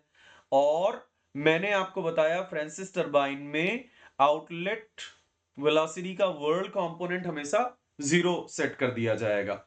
डायमेंशंस को इस तरह से डिजाइन किया जाएगा कि आउटलेट पर वर्ल्ड कंपोनेंट वेलोसिटी का 0 हो। तो मेरे पास है VF1 square cot alpha 1 and cot alpha 1 plus cot beta 1, cot alpha 1 plus cot beta 1 divided by VF1 square cot alpha 1 and cot alpha 1 plus cot beta 1, cot alpha 1 plus cot beta 1, and V2 square by 2g को मैं लिख सकता हूं VF2 square by 2g। Bye the way g से यहां भी divide करना चाहिए था और g से यहां भी डिवाइड करना चाहिए, सो VF2 square by 2g। Now दोस्त लास्ट बात, फ्रांसिस टरबाइन में डायमेंशंस को हमेशा ऐसे रखा जाएगा कि इनलेट फ्लूइड का एंट्री एरिया जो है वो हमेशा फ्लूइड के एग्जिट एरिया के इक्वल हो, और अगर एंट्री एरिया एग्जिट एरिया के इक्वल होगा तो VF1 स्क्वायर और VF2 स्क्वायर कैंसिल हो जाएंगे। आप डिग्री ऑफ रिएक्शन भी फाइंड आउट कर सकते हो। डिग्री ऑफ रिएक्शन कैसे फाइंड आउट करोगे? Degree of reaction find out करोगे 1 - 1 काइनेटिक एनर्जी में change upon total head developed. Total head developed आपने ऑलरेडी कैलकुलेट किया है, VF1 square cot alpha 1 plus cot beta 1 upon G, and 1 यानी fluid की kinetic energy का कितना कंट्रीब्यूशन हुआ होगा, उसे आप लिख सकते हो V1 square minus V2 square by 2G, और He आपके पास है पूरा। तो फ्रांसिस टर्बाइन से रिलेटेड कोई भी प्रॉब्लम हो, आप चाहो तो ये फॉर्मूलाज याद रख सकते हो। मैं आपको रिकमेंड करूंगा कि आप बेटर है ये प्रोसीजर याद रखो कि हमेशा आपको एक टारगेट अपनाना है। क्या? VW1 और U1 दोनों को VF1 के टर्म्स में एक्सप्रेस करना। VW1 और U1 दोनों को VF1 के टर्म्स में एक्सप्रेस करना होगा। हाँ, एक लास्ट बात, VF1 के टर्म्स में एक्सप्रेस कर दोगे, लेकिन VF1 कैसे कैलकुलेट करोगे? VF1 आप कैलकुलेट कर सकोगे डिस्चार्ज अपॉन फ्लो एरिया, और फ्लो एरिया होगा फ्रांसिस टर्बाइन के केस में पाई डी इंटू एल, क्योंकि एक सिलिंड्रिकल एंट्री है। क्योंकि एक सिलिंड्रिकल एंट्री है, इसलिए कभी अगर आपको VF गिवन हो, बहुत अच्छी बात है, ना गिवन हो VF, तो आप VF को इस तरह से एस्टिमेट कर सकोगे अगर डिस्चार्ज गिवन है तो, discharge upon area. Flow velocity आप लिख सकोगे सीधे सीधे flow rate upon flow area. Cool. Pi DB, pi DB कहां है? पाई डीबी मैं आपको दिखा देता हूं कहां है। Pi DB is here.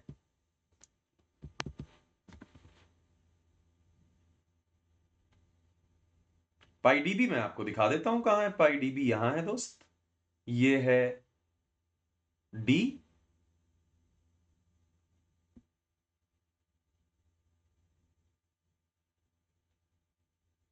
और ये है बी।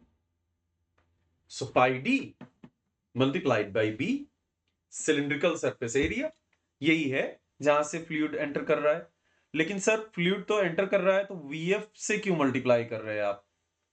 VF से क्यों मल्टीप्लाई कर रहे हैं? क्योंकि क्योंकि फ्लूइड मैकेनिक्स सिखाते समय किसी ने आपको बताया था दैट सिर्फ वही कंपोनेंट रिस्पॉन्सिबल होगा फ्लो के लिए जो किसी एरिया पर परपेंडिकुलर होगा। वो कंपोनेंट फ्लो के लिए रिस्पॉन्सिबल नहीं होगा जो एरिया के अलोंग होगा। जो कंपोनेंट मेरे प्यारे दोस्तों, जो कंपोनेंट एरिया के परपेंडिकुलर होगा वही कंपोनेंट रिस्पॉन्सिबल होगा फ्लो के लिए। जो कंपोनेंट एरिया के अलोंग होगा वो कंपोनेंट फ्लो के लिए रिस्पॉन्सिबल नहीं होगा। That component will not be responsible for flow. So आप डिस्चार्ज को हमेशा लिख सकोगे, डिस्चार्ज को हमेशा लिख सकोगे pi D B multiplied by flow velocity. एक लास्ट बात, आप कहोगे कि सर आपने एक चीज और बताई, VF1 और VF2 बराबर होंगे, ऐसा कैसे?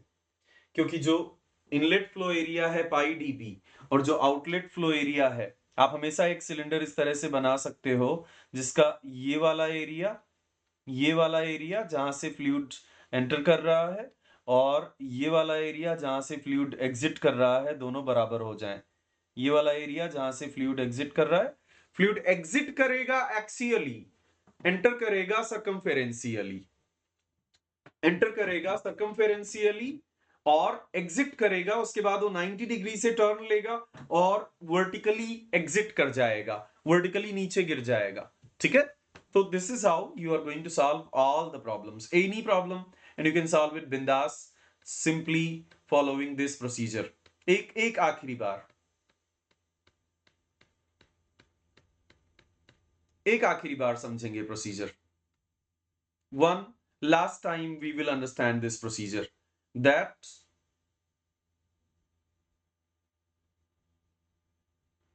फॉरवर्ड कर्ड ब्लेड हो या बैकवर्ड कर्ड ब्लेड हो, फॉरवर्ड कर्ड ब्लेड्स हो या बैकवर्ड कर्ड ब्लेड्स हो, ब्लेड एंगल हमेशा ब्लेड एंगल हमेशा माइनस यू डायरेक्शन से रिलेटिव वेलोसिटी का एंगल, उसे हम ब्लेड एंगल डिसाइड करेंगे, उसे हम ब्लेड एंगल मेजर करेंगे। अब वीआर में आपने वेक्टोरियली u को ऐड कर दिया, वीआर में आपने वेक्टोरियली u को ऐड कर दिया, तो क्या मिल गया दोस्त? तो आपको मिल गया absolute velocity. Then what do you gate?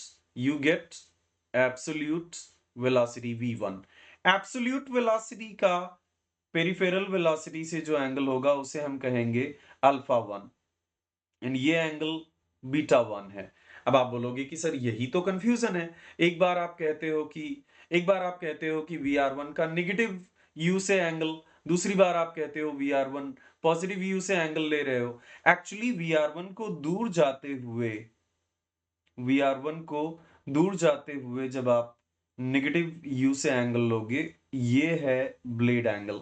और आप देख सकते हो कि क्योंकि वो ऑपोजिट एंगल है इसलिए वो बीटा 1 इक्वल हो गया।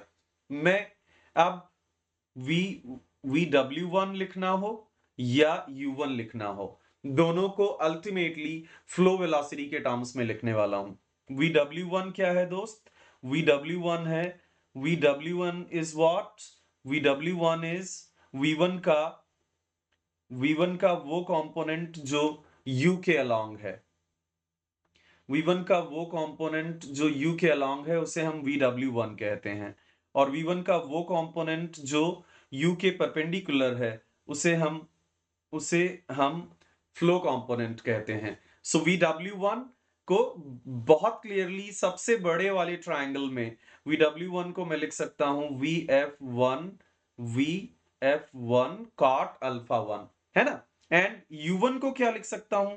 ये U1, ये वैल्यू जिसको मैं अभी थिक कर रहा हूं, U1 को क्या लिख सकता हूं मैं? U1 को लिख सकता हूं VW1 एंड VW1 और इसका डिफरेंस। कंफ्यूजन ना अराइज हो इसलिए मैं ये बीटा को एक्सप्लेन करने वाला पार्ट यहां से मिटा देता हूं। सो VW1 से अगर ये इतना पार्ट माइनस कर दिया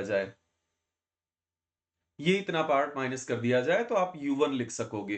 तो U1 is what? U1 is VW1 minus that question mark. अब उस क्वेश्चन मार्क को मैं लिख सकता हूं cot pi minus beta 1 into VF1. So VW1 and VF1 multiplied by cot pi minus beta 1. Cot pi minus beta 1 हो जाएगा minus cot beta 1, and minus cot beta 1 होगा VW1 की वैल्यू बाय द वे हमारे पास पहले से है VF1 cot alpha 1 and minus minus plus VF1 cot beta 1। VF1 common हो जाएगा और U1 को हम लिख सकेंगे VF1 common, and I'm going to write cot alpha 1 plus cot beta 1, cot alpha 1 plus cot beta 1। अब आपको जो फाइंड आउट करना है वो फाइंड आउट कीजिए महोदय सविनय निवेदन है कि आपको जो फाइंड आउट करना है वो फाइंड आउट कीजिए। आपको आइलर्स इक्वेशन से P by m dot G या HE मिल जाएगा एज VW1 U1, एंड अगर आपको हाइड्रोलिक एफिशिएंसी चाहिए तो हाइड्रोलिक एफिशिएंसी मिल जाएगा आपको दैट जितना भी टरबाइन पर पावर डेवलप हुआ डिवाइडेड बाय टरबाइन पर पावर डेवलप प्लस जितनी एनर्जी फ्लूइड के पास अभी भी बाकी है वो नेचुरली इनलेट पर टोटल एनर्जी रही होगी, VW1 यहां से आप कैलकुलेट करोगे और U1 यहां से कैलकुलेट करोगे। एक बारी VW1 कैलकुलेट हो गया और U1 कैलकुलेट हो गया तो ये कैलकुलेट कर सकते और ये दोनों भी कैलकुलेट कर सकते। V2 कैसे कैलकुलेट करोगे? V2 कैलकुलेट करने का तरीका होगा VF2 से रिप्लेस करना। HE तो आपको VW1 और U1 से मिल जाएगा, HE तो आपको VW1 और U1 से मिल जाएगा। V2 कैसे कैलकुलेट करोगे? V2 को आप हमेशा VF2 से रिप्लेस करोगे। क्यों?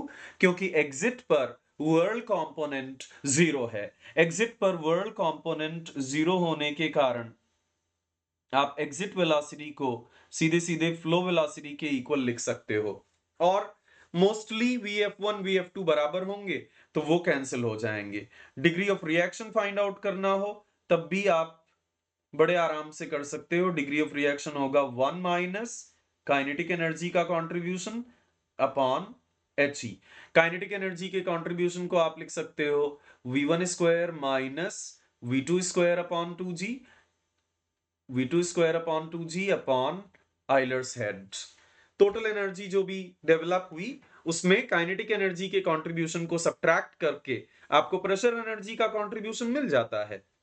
तो ये बहुत क्लियरली, अगर आपको थोड़ा भी कंफ्यूजन हो तो मैं पूरा लिख देता हूं। हालांकि मैंने डिग्री ऑफ रिएक्शन दो बार आपको समझाया इसी सेशन में, दो बार प्रूव करके पूरा दिखाया।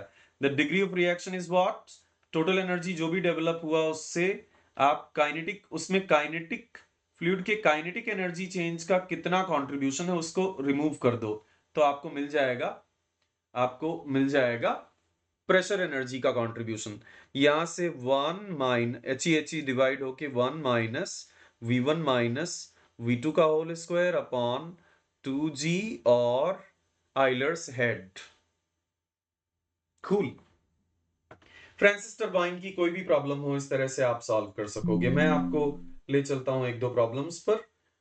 छोटे से सेशन में बहुत कुछ तो नहीं पॉसिबल है, लेकिन मैंने कोशिश की है कि मैं जितना भी आपको यूजफुल दे सकूं। जैसे गेट 2007 में आया हुआ ये प्रॉब्लम है 2 मार्क्स में। Inlet angle of runner blades of Francis turbine is 90 degree. अब लो, ना ये फॉरवर्ड कर्व है ना ये बैकवर्ड कर्व है, ये तो और भी आसान हो गया। ना तो ये फॉरवर्ड कर्व है और ना ये बैकवर्ड कर्व है। Inlet angle of a Francis runner is 90 degree. ना तो अक्यूट ना ऑब्ट्यूस, ना तो एक्यूट एंगल है ना ऑब्ट्यूस एंगल है। The inlet angle is 90 degree. So कहीं ना कहीं ब्लेड जो है वो सीधे सीधे, वो उसमें कहीं कर्वेचर ही नहीं है, कोई कर्वेचर ही नहीं है blade.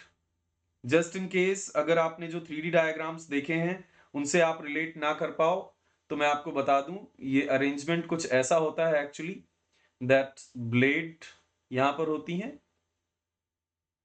These are the blades, these are the blades, these are the blades, these are the blades, these are the blades like this, and fluid enters circumferentially.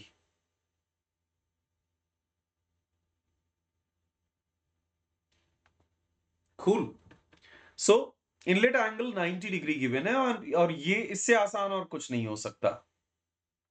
Inlet angle 90 degree given है and that's something beautiful. मतलब you से VR का angle 90 degree है। Sir minus U से ना, minus U से 90 होगा तो प्लस यू से भी 90 ही हुआ।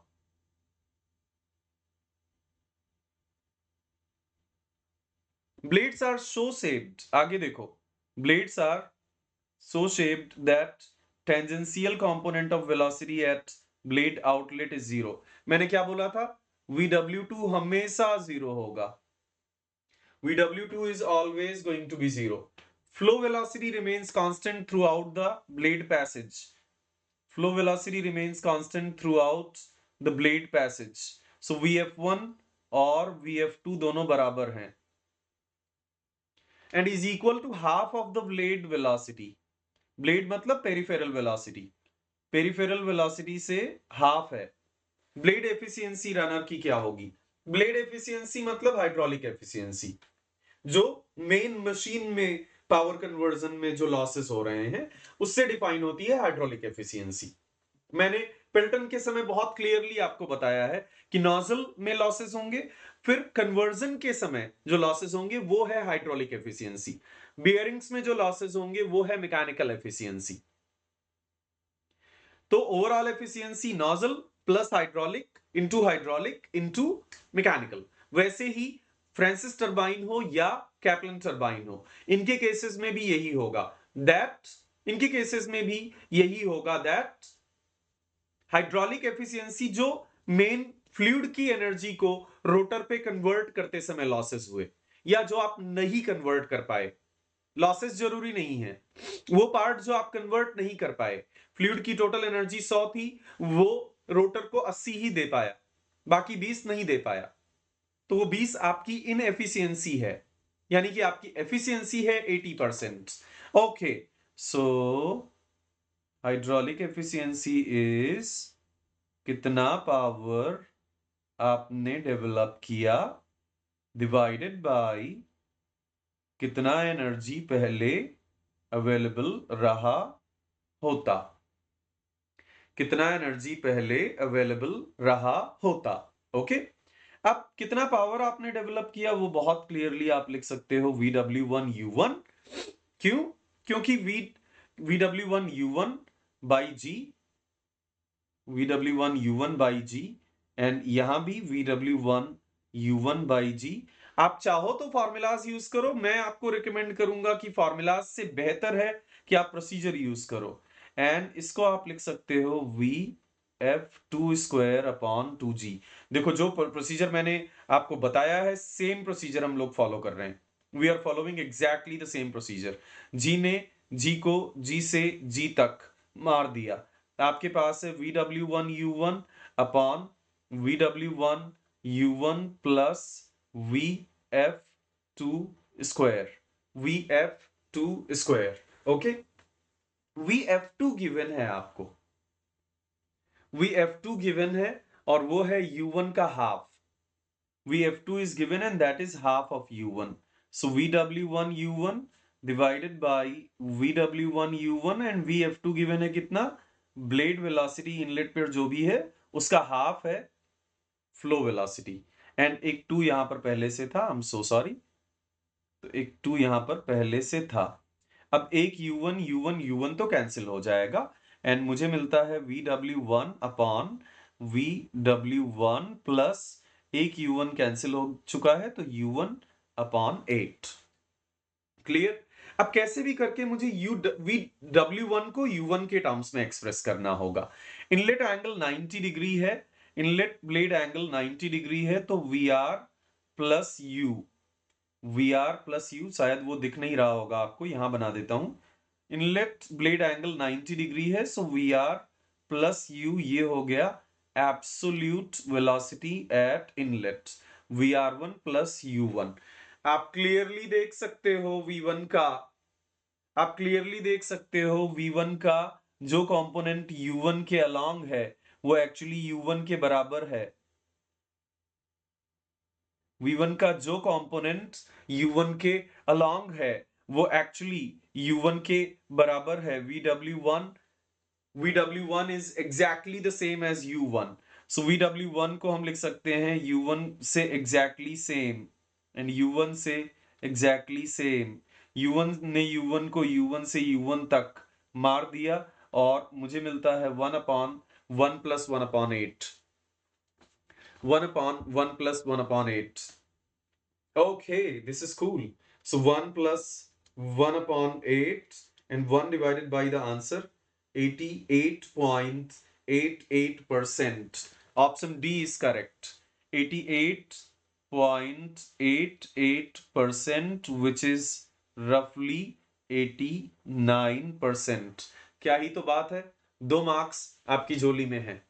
दोस्त, कैसा भी प्रॉब्लम हो, मैं फिर से आपको बता दूं, सिर्फ मैंने जो प्रोसीजर आपको बताया है वो प्रोसीजर आप फॉलो करना, और कोई ऐसा प्रॉब्लम नहीं होगा जो आप बड़े आराम से सेल थ्रू ना कर सको। कोई ऐसा प्रॉब्लम नहीं होगा जिसको आप बहुत आराम से आप अल्टीमेटली सॉल्व ना कर सको। चलो जी, तो this is what we have. वापस चलते हैं और एक आखिरी बात डिस्कस करते हैं। सेंट्रीफ्यूगल पंप्स के केस में भी एग्जैक्टली सेम प्रोसीजर फॉलो करने वाले हो आप। बस आइलर्स फार्मूला जो है उसको आप ऑपोजिट डायरेक्शन में यूज करोगे। Euler's formula you are going to use in opposite direction. So this is, हाँ, एक प्रॉब्लम और है हमारे पास, आई सपोज एक प्रॉब्लम और है। Just wait a moment, let's go with this one। हाँ ये वाला गेट 2012 में पूछा गया, काफी अच्छा प्रॉब्लम, काफी बेहतरीन प्रॉब्लम है ये। गेट 2012 में पूछा गया, 1 मार्क में प्रॉब्लम है।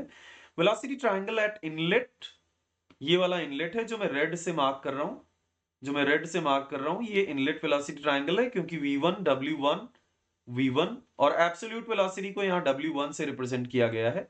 V1 W1 एंड U1 ये इनलेट वेलोसिटी ट्रायंगल है। और जिस वेलोसिटी ट्रायंगल को मैं ब्लू से मार्क कर रहा हूं, ये velocity triangle outlet velocity triangle है, V2 W2 और V2 W2 और U2। बेसिकली W2 और W1 रिलेटिव वेलोसिटीज हैं, जिनको आप रिलेटिव वेलोसिटीज लिख रहे थे, VR1 लिख रहे थे, और जिसको आप VR2 लिख रहे थे, ये रिलेटिव वेलोसिटीज हैं W1 और W2। डिग्री ऑफ रिएक्शन पूछा है आपसे, कुछ भी गिवन ही नहीं है, कोई वैल्यू नहीं गिवन है, कोई डेटा नहीं गिवन है, कुछ नहीं गिवन है, नो न्यूमेरिकल वैल्यू, नथिंग। आप डिग्री ऑफ रिएक्शन कैसे फाइंड आउट करने वाले हो? डिग्री ऑफ रिएक्शन होता है, बहुत ध्यान से समझियो, बहुत बहुत बहुत ध्यान से समझियो। डिग्री ऑफ रिएक्शन की फंडामेंटल डेफिनेशन क्या है? डिग्री ऑफ रिएक्शन की फंडामेंटल डेफिनेशन है दैट कितना कंट्रीब्यूशन काइनेटिक एनर्जी का, टोटल एनर्जी जो भी डेवलप हुआ उसमें कितना कंट्रीब्यूशन प्रेशर और पोटेंशियल का है, प्रेशर एनर्जी का डिफरेंस का है। So guys we can write कि काइनेटिक एनर्जी का जो भी कंट्रीब्यूशन है,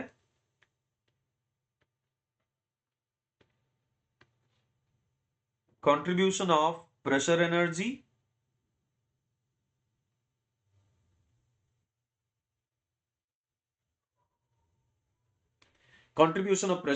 डिवाइडेड बाय टोटल जो भी हेड डेवलप हुआ होगा उसकी बात करते हैं। Cool. And contribution of pressure energy को मैं लिख सकता हूं टोटल जितना भी हेड होगा minus contribution of kinetic energy. ये काम हम लोग कई बार कर चुके हैं, तब से 3-4 बार मैं आपको ये पूरा प्रोसीजर बता चुका हूं। Total head upon total head हो जाएगा 1, एंड काइनेटिक एनर्जी का कंट्रीब्यूशन आप लिख सकते हो V1 square minus V2 square upon V1 square by 2g minus V2 square by 2g। And total head जो है, ये टोटल हेड को वैसे तो आप लिखते हो VW1 U1 minus VW2 U2। यहां पर VW2 को जीरो नहीं कर सकते, क्योंकि साफ साफ दिख रहा है कि आउटलेट वेलोसिटी का वर्ल्ड कंपोनेंट एग्जिस्ट कर रहा है। बट बेटर होगा अगर आप बहुत बहुत, and by the way divided by g कौन करेगा? हम करेंगे। सो जी से डिवाइड कर दिया आपने upon 2 VW1 U1 minus VW2 U2 को आपने एक नहीं दो बार आज के सेशन में प्रूव किया है कि VW1 U1 minus VW2 U2 को आप लिख सकते हो V1 square minus V2 square by 2 plus U1 square minus U2 square by 2 plus VR2 square minus VR2 square minus VR1 square by 2। दोनों वेलोसिटी ट्रायंगल्स में बहुत क्लियरली दिख रहा है कि U कॉमन है। दोनों वेलोसिटी ट्रायंगल्स में बहुत क्लियरली दिख रहा है कि U कॉमन है। एक ही U पे दोनों वेलोसिटी ट्रायंगल्स बनाए गए हैं, तो U1 और U2 कैंसिल हो गए, and I am going to get V1 square minus V2 square, V1 square minus V2 square by 2, and यहां पर मेरे पास है V1 square minus V2 square divided by 2, और मेरे पास है VR2 स्क्वायर जिसे एग्जामिनर ने W से रिप्रेजेंट किया है। एग्जामिनर ने फर्दर बोला है कि W1 को आप V1 लिख सकते, W1 को आप V2 के मैग्नीट्यूड और W2 को आप V1 के मैग्नीट्यूड के इक्वल लिख सकते हो। So 1 minus V1 square minus by two बार बार क्यों लिखना? So I am going to write V1 square minus V2 square, and W2 को आप V1 के मैग्नीट्यूड और W1 को आप V2 के मैग्नीट्यूड के इक्वल लिख सकते हो। डिनोमिनेटर में आपके पास है 2v1 square minus 2v2 square. In the denominator I have 2v1 square minus 2v2 square. So 1 minus v1 square minus v2 square, and denominator में मेरे पास है 2v1 square and denominator में मेरे पास है 2v2 square. Naturally v1 square minus v2 square common होके cancel हो जाएगा और आपको मिलेगा 1 minus 1/2. 1 minus 1/2 को आप लिख सकते हो 1/2, which is 0.5. Third option is the correct option. तीसरा ऑप्शन सही ऑप्शन है.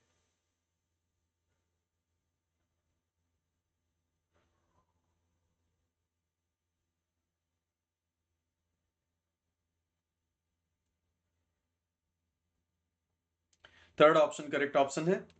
तो दोस्त, टर्बो में एक ठीक ठाक नॉलेज मैंने आपको दे दी है. अगर आप लकी हुए तो यहां से कुछ ना कुछ आपको जरूर मिल जाएगा, और अगर आप अनलकी हुए तो what can we do. I tried my level best कि आज के इस 4-5 घंटे में मैं आपको काम भर का दे दूं कि आप कुछ भी ऐसा आ जाए, चाहे वो power coefficient, discharge coefficient, head coefficient से रिलेटेड हो, या फिर वेलोसिटी ट्रायंगल से रिलेटेड हो, या डिग्री ऑफ रिएक्शन से रिलेटेड हो, या फिर हाइड्रोलिक एफिशिएंसी से रिलेटेड हो, वो सारी चीजें आप सॉल्व कर सको. आई होप कि आपको समझ में आई चीजें, और आई होप कि एक लिमिटेड ही सही बट टर्बो पे एक इन गिने चुने प्रॉब्लम्स में से कुछ भी आ गया. मैक्सिमम चांसेस हैं कि जो कुछ मैंने बताया है चीजें यहीं से हमेशा आई हैं और आएंगी, क्योंकि अब उतना समय तो नहीं है हमारे पास कि हम 15-20 घंटे का एक पूरा स्ट्रेच कर सकें टर्बो मशीनरी के कोर्स का. लेकिन इस 5-6 घंटे में मैंने कोशिश की कि आपको 4-5 घंटे में कोशिश की कि 4 घंटे तो हम लोग पिछले सेशन में ही कर चुके थे. अराउंड मुझे लगता है 1.5 घंटे हमने इस सेशन में भी स्पेंड किए.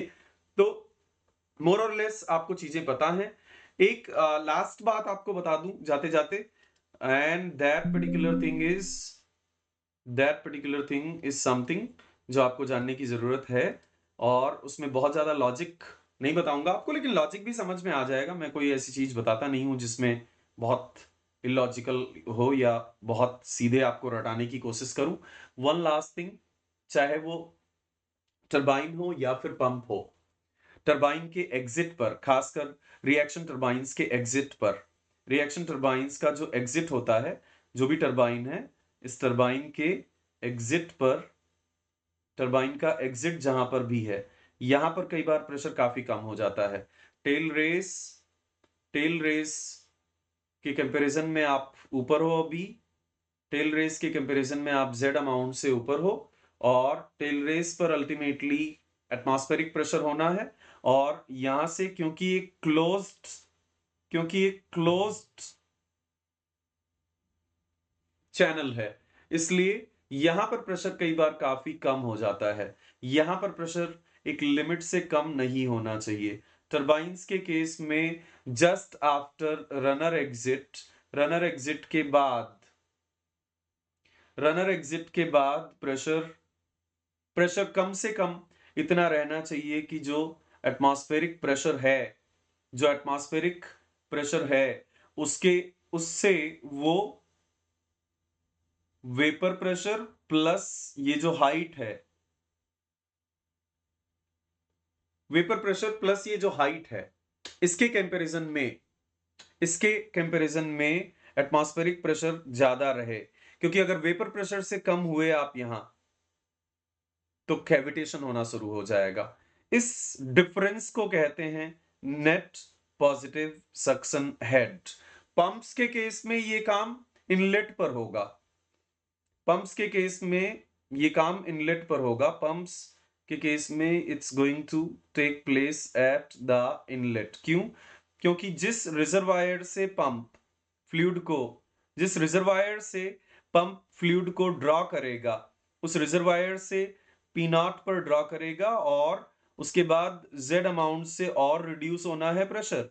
अब Z अमाउंट से और रिड्यूस होना है प्रेशर, तो P0 by rho G से आप इतना मत रिड्यूस कर दो कि वेपर प्रेशर पर पहुंच जाओ. वेपर प्रेशर प्लस जो Z अमाउंट से और रिडक्शन होना है, इससे ज्यादा रिडक्शन नहीं होना चाहिए. इसे हम कहते हैं net positive suction head. Okay, this is what we call by the name net positive suction head. कई बार आपको P naught by rho g और जेड की वैल्यूज नहीं पता होंगी। वंस अगेन आई विश कि इसको मैं और डिटेल में आपको बता सकता, लेकिन अभी के लिए प्लीज इसको रट लो। टरबाइन के एग्जिट पर कैलकुलेट होगा एनपीएसएच और पंप्स के इनलेट पर कैलकुलेट होगा एनपीएसएच। पंप्स के इनलेट पर जो जो रिजर्वायर है उसके कंपैरिजन में आप potential head plus PV by rho g. PV by rho g क्या है? पीवी बाई रो जी है प्रेशर, वेपर प्रेशर, ताकि आप ये इंश्योर कर सको कि वेपर फॉर्मेशन ना हो, क्योंकि अगर वेपर फॉर्मेशन हुआ तो कैविटेशन स्टार्ट हो जाएगा। अगर आप कैविटेशन के बारे में थोड़ा बहुत जानते हो तो आप समझ पाओगे कि क्या बात हो रही है। इसे कहते हैं दोस्त नेट पॉजिटिव सक्शन हेड। अगर जस्ट इन केस अगर आपको कुछ वैल्यूज ना गिवन हो तो कई बार आप इस एनपीएसएच को यहां पर जो भी वेलोसिटी और जो भी प्रेशर है उसके टर्म्स में लिख सकोगे। यहां पर जो भी वेलोसिटी और जो भी प्रेशर है उसके टर्म्स में लिख सकोगे। कैसे? बर्नौली अप्लाई करते हैं, क्योंकि मशीन के बाहर तो बर्नौली अप्लाई हो ही सकता है। मशीन के बाहर अगर बर्नौली अप्लाई करें तो मुझे मिल जाएगा ई, और ई मतलब टरबाइन एग्जिट और 0 मतलब एटमॉस्फेरिक प्रेशर। तो दोनों के बीच में अगर बर्नौली अप्लाई करेंगे तो मुझे मिलेगा P by rho g plus Z plus turbine पे एग्जिट वेलोसिटी हेड, और फाइनली यहां के फ्लूइड सेटल हो चुका है तो उसके पास एटमॉस्फेरिक प्रेशर है, पोटेंशियल 0 है और कोई वेलोसिटी नहीं है। यहां से आपको P naught by rho g minus Z मिलेगा, exit pressure head plus exit kinetic head के सम के इक्वल। और इसलिए एनपीएसएच को ऑल्टरनेटिवली आप लिख सकोगे। एनपीएसएच जो आपको बताता है कि आप कितने सेफ हो कैविटेशन होने के कंपैरिजन में, वो आप ऐसे भी लिख सकोगे। P naught by rho g minus Z को अगर मैं एग्जिट प्रेशर हेड और एग्जिट वेलोसिटी हेड से रिप्लेस कर दूं तो फाइनली मैं एनपीएसएच को इस तरह भी लिख सकता हूं। ठीक है सर, आप अगेन लॉजिक एक तरफ रखो, प्लीज इसको याद रख लो। एनपीएसएच कभी भी आपके सामने आ जाए, do remember these two ways to express NPSH in case of turbines। Turbines के केस में NPSH को एक्सप्रेस करने का ये तरीका याद रखो, net positive suction head, net positive suction head, net positive suction head. Pumps के केस में अगर यहां और पंप इनलेट के बीच में मैं बर्नौली अप्लाई करूं, ये ध्यान रखना यहां से लेकर पंप इनलेट तक आपने कोई पावर वगैरह ऐड नहीं की तो बर्नौली अप्लाई किया जा सकता है फ्रिक्शनल लॉसेस को नेग्लेक्ट करते हुए। सो अगर फ्रिक्शनल लॉसेस को नेग्लेक्ट करूं मैं, और यहां एटमॉस्फेरिक कंडीशन है मेरे पास, यहां एटमॉस्फेरिक कंडीशन है प्लस कोई वेलोसिटी एग्जिस्ट करती नहीं है यहां पर, प्लस यहां पोटेंशियल भी 0 है, और पंप के इनलेट पर मैं मान लेता हूं प्रेशर है पी आई, और पंप के इनलेट पर मैं मान लेता हूं वेलोसिटी है वी आई, एंड पंप के इनलेट पर पोटेंशियल है Z। तो बहुत क्लियरली आप देख सकते हो P naught by rho g minus Z, P naught by rho g minus Z को मैं लिख सकता हूं P I by rho g plus V I square by 2g, P I by rho g plus V I square by 2g। So NPSH जिसे आपने define किया था atmospheric minus cavitation. Basically फंडा ये है कि एटमॉस्फेरिक से जेड हाइट हटा देने के बाद भी आप वेपर प्रेशर से एक्सेस में रहने चाहिए। फंडा बहुत सिंपल है कि एटमॉस्फेरिक पे फ्लूइड अवेलेबल है और उसे जेड हाइट से रेज कर देने के बाद भी आप वेपर प्रेशर से ज्यादा ही रहने चाहिए, नहीं तो गब्बर आ जाएगा। कौन Gabbar? Cavitation is the Gabbar. But इससे आप ऐसे भी लिख सकोगे P naught by rho g minus Z को अगर मैं P I by rho g plus V I square by 2g से रिप्लेस कर दूं तो मैं लिख सकता हूं NPSH is equal to PI by rho g plus VI square by 2G, PI by rho g plus VI square by 2G minus vapour pressure by rho g. Okay, दो तरीके हैं NPSH लिखने के, नेट पॉजिटिव सक्शन हेड को express करने के। एक तरीका है कि एटमॉस्फेरिक से Z हाइट ऊपर लाने के बावजूद फ्लूइड अपने वेपर प्रेशर से एक्सेस में रहना चाहिए, नहीं तो गब्बर आ जाएगा, कैविटेशन आ जाएगा। अगर वेपर में कन्वर्ट हुआ फ्लूइड तो कैविटेशन, आप जानते हो वेपर पार्टिकल वापस लिक्विड में जब बदलेंगे तो बहुत सारी कैविटी क्रिएट करेंगे और उसमें बहुत सारा फ्लूइड रश करेगा और कैविटेशन होगा। अगेन, जिन्होंने कैविटेशन को मुझसे नहीं पढ़ा है या कहीं से भी बहुत अच्छे से नहीं पढ़ा है वो नहीं समझ पाएंगे, उन्हें रटना ही पड़ेगा। लेकिन जिन्होंने कैविटेशन को पढ़ा हुआ है वो समझ पाएंगे that P naught by rho g minus Z, P naught by rho g से ये जेड हाइट हटाने के बाद, P naught by rho g से ये जेड हाइट हटाने के बाद भी आप वेपर प्रेशर के कंपैरिजन में एक्सेस में होने चाहिए। इसे कहते हैं net positive suction head. This is called as net positive suction head. Okay, this is called as net positive suction head. For example, ये प्रॉब्लम देखो, a horizontal shaft, ये प्रॉब्लम देखो आप, a horizontal shaft centrifugal pump lifts water, suction nozzle is 1 meter below the pump, suction nozzle 1 metre नीचे है pump की centre line से, और प्रेशर जो है वो 200 किलो पास्कल गिवन है गेज, और वेलोसिटी गिवन है 3 metre per second, and 25 kilo pascal vapour pressure है। ये सारा डेटा पहले तो नोट कर लेते हैं। वेपर प्रेशर है 25 किलो पास्कल, वेपर प्रेशर है 25 किलो पास्कल, और यहां पर आपको गेज गिवन है, गेज कितना है, यहां पर आपको गेज प्रेशर गिवन है, गेज प्रेशर है 200 किलो पास्कल, और यहां पर आपको वेलोसिटी भी गिवन है, वेलोसिटी गिवन है कितनी, वेलोसिटी गिवन है 3 metre per second, velocity is given as 3 metre per second. Cool. And एक आप देखो स्पेसिफिक वॉल्यूम दे रखा है उन्होंने, स्पेसिफिक वॉल्यूम गिवन है 0.001020। अब आप सोचोगे स्पेसिफिक वॉल्यूम क्यों गिवन है? स्पेसिफिक वॉल्यूम इसलिए गिवन है ताकि आप डेंसिटी कैलकुलेट कर सको। डेंसिटी होता है 1 अपॉन स्पेसिफिक वॉल्यूम। डेंसिटी 1000 अगर आप यूज करने वाले हो 65 डिग्री सेल्सियस पर, तो आपको यहां पर ट्रैप है, तो आप ट्रैप में आ सकते हो। यहां बहुत क्लोज आंसर है, एक 24 है, दूसरा 26 है, तीसरा 28 है, चौथा 30 है, बस दो का डिफरेंस है। तो अगर आपने डेंसिटी में थोड़ा बहुत हेर फेर किया तो आप फंसोगे। इसलिए 0.001020 को आप डिवाइड करोगे, डेंसिटी 65 डिग्री सेल्सियस पर 1000 नहीं ले सकते आप, 65 डिग्री सेल्सियस पर डेंसिटी है 980.39 किलोग्राम पर मीटर क्यूब। NPSH क्या है? NPSH is that atmospheric pressure के कंपैरिजन में, एटमॉस्फेरिक प्रेशर के कंपैरिजन में, एटमॉस्फेरिक प्रेशर के कंपैरिजन में आप अगर 1 मीटर ऊपर भी चले आओ तो भी आप वेपर के वेपर प्रेशर से ज्यादा होने चाहिए, तो भी आप वेपर प्रेशर से एक्सेस में होने चाहिए।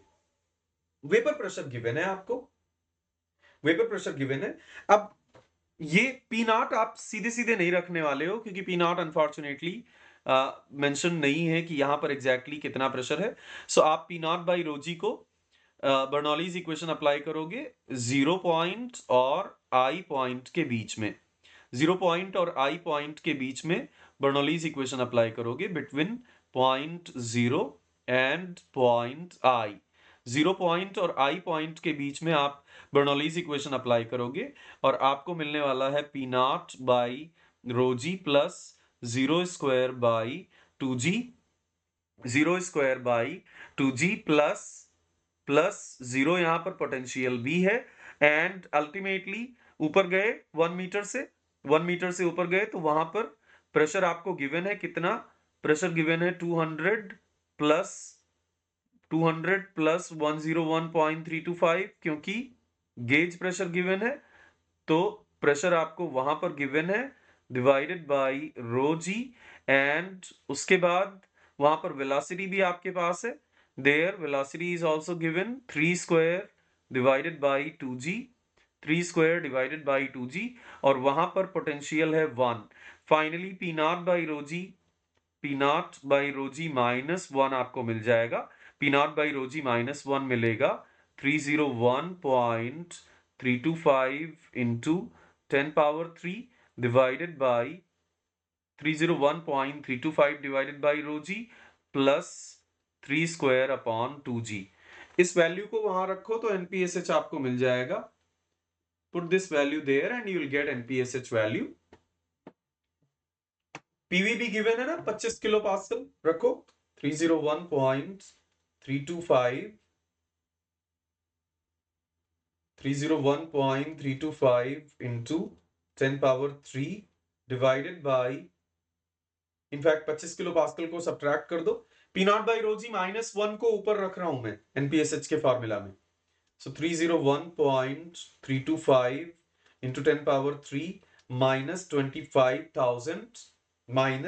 25,000 divided by rho value is 980.39 and further divided by 9.81, and we are going to get plus 3 square by 2g is almost nothing.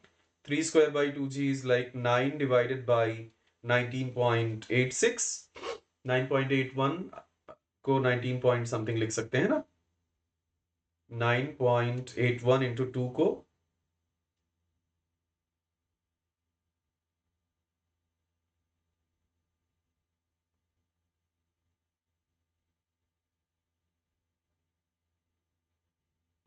wait a moment, I'm getting 200 plus 101.325 into 1000 minus 25,000 upon rho g. Rho g is 980.39 multiplied by 9.81. This is 28.73. और उसमें कुछ एक negligible quantity add होनी है, but जितनी भी negligible हो add तो करनी पड़ेगी।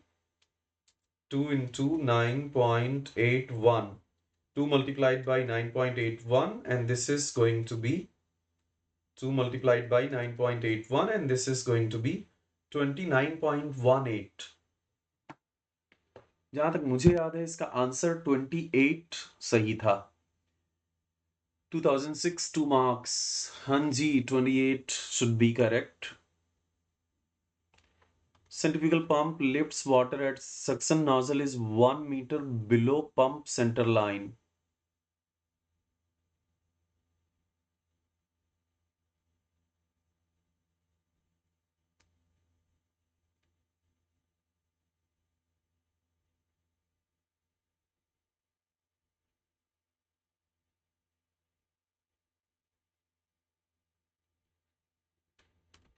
Now this is little controversy here. At this point, examiner क्या कहना चाहता है? At this point का क्या मतलब? पंप के पास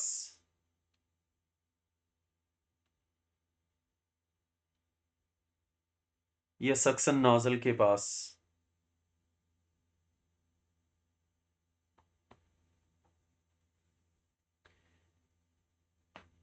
क्योंकि अगर उसे,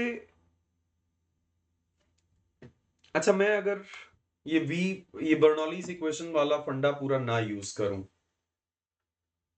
और सीधे सीधे एटमॉस्फेरिक प्रेशर यूज करूं, क्योंकि वेपर प्रेशर गिवन ही है 101.325 upon 980.39 density into 9.81 in 2000 minus 101.325 into 10 power 3 upon 9.81 into 980.39 minus 1 minus 25,000 upon 9.81 into 980.39। इससे तो कतई नहीं आ सकता। इसका मतलब यहां पर पी नॉट तो बिल्कुल, यहां पर एटमॉस्फेरिक तो बिल्कुल एग्जिस्ट नहीं कर रहा है। यहां पर एटमॉस्फेरिक तो बिल्कुल एग्जिस्ट नहीं कर रहा है, नोजल को अंदर सबमर्ज किया हुआ है। Atmospheric is not existing.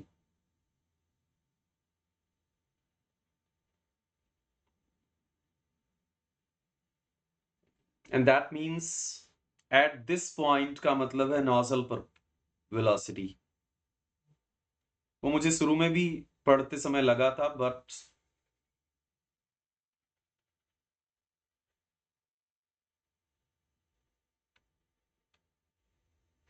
क्योंकि suction nozzle is 1 meter below, and then at this point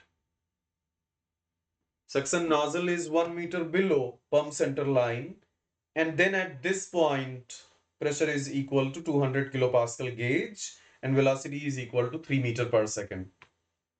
So basically आप वहां पर हेड कैलकुलेट करने वाले हो जहां से फ्लूइड को लिफ्ट किया गया, और उससे 1 मीटर सब्ट्रैक्ट भी कर दो तो आपका तो वेपर प्रेशर से एक्सेस में होने चाहिए आप।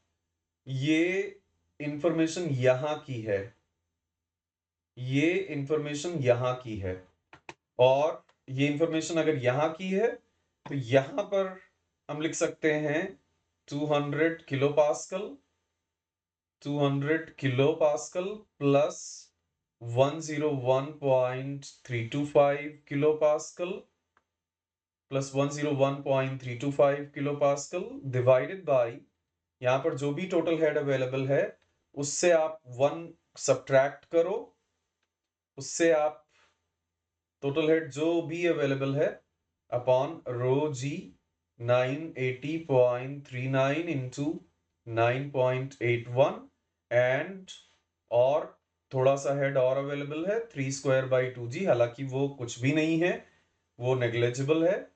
इस टोटल हेड से अगर आप 1 मीटर को सब्ट्रैक्ट करो तो भी फ्लूइड के पास जो हेड बचना चाहिए वो उसके वेपर प्रेशर से एक्सेस में होना चाहिए। 980.39 multiplied by 9.81. So examiner is not giving much clarity कि at this point वो किसको कह रहे हैं, पंप के सेंटर लाइन पर जस्ट पहले या फिर सक्शन नोजल के पास।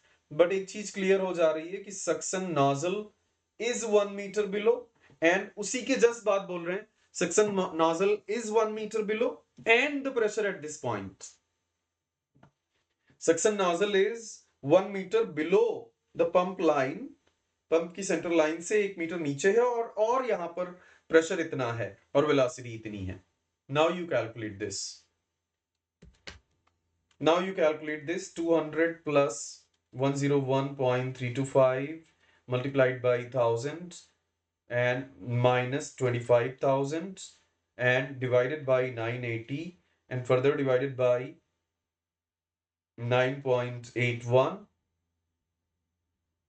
and plus 9 upon 2 into 9.81 minus 1, 28.2.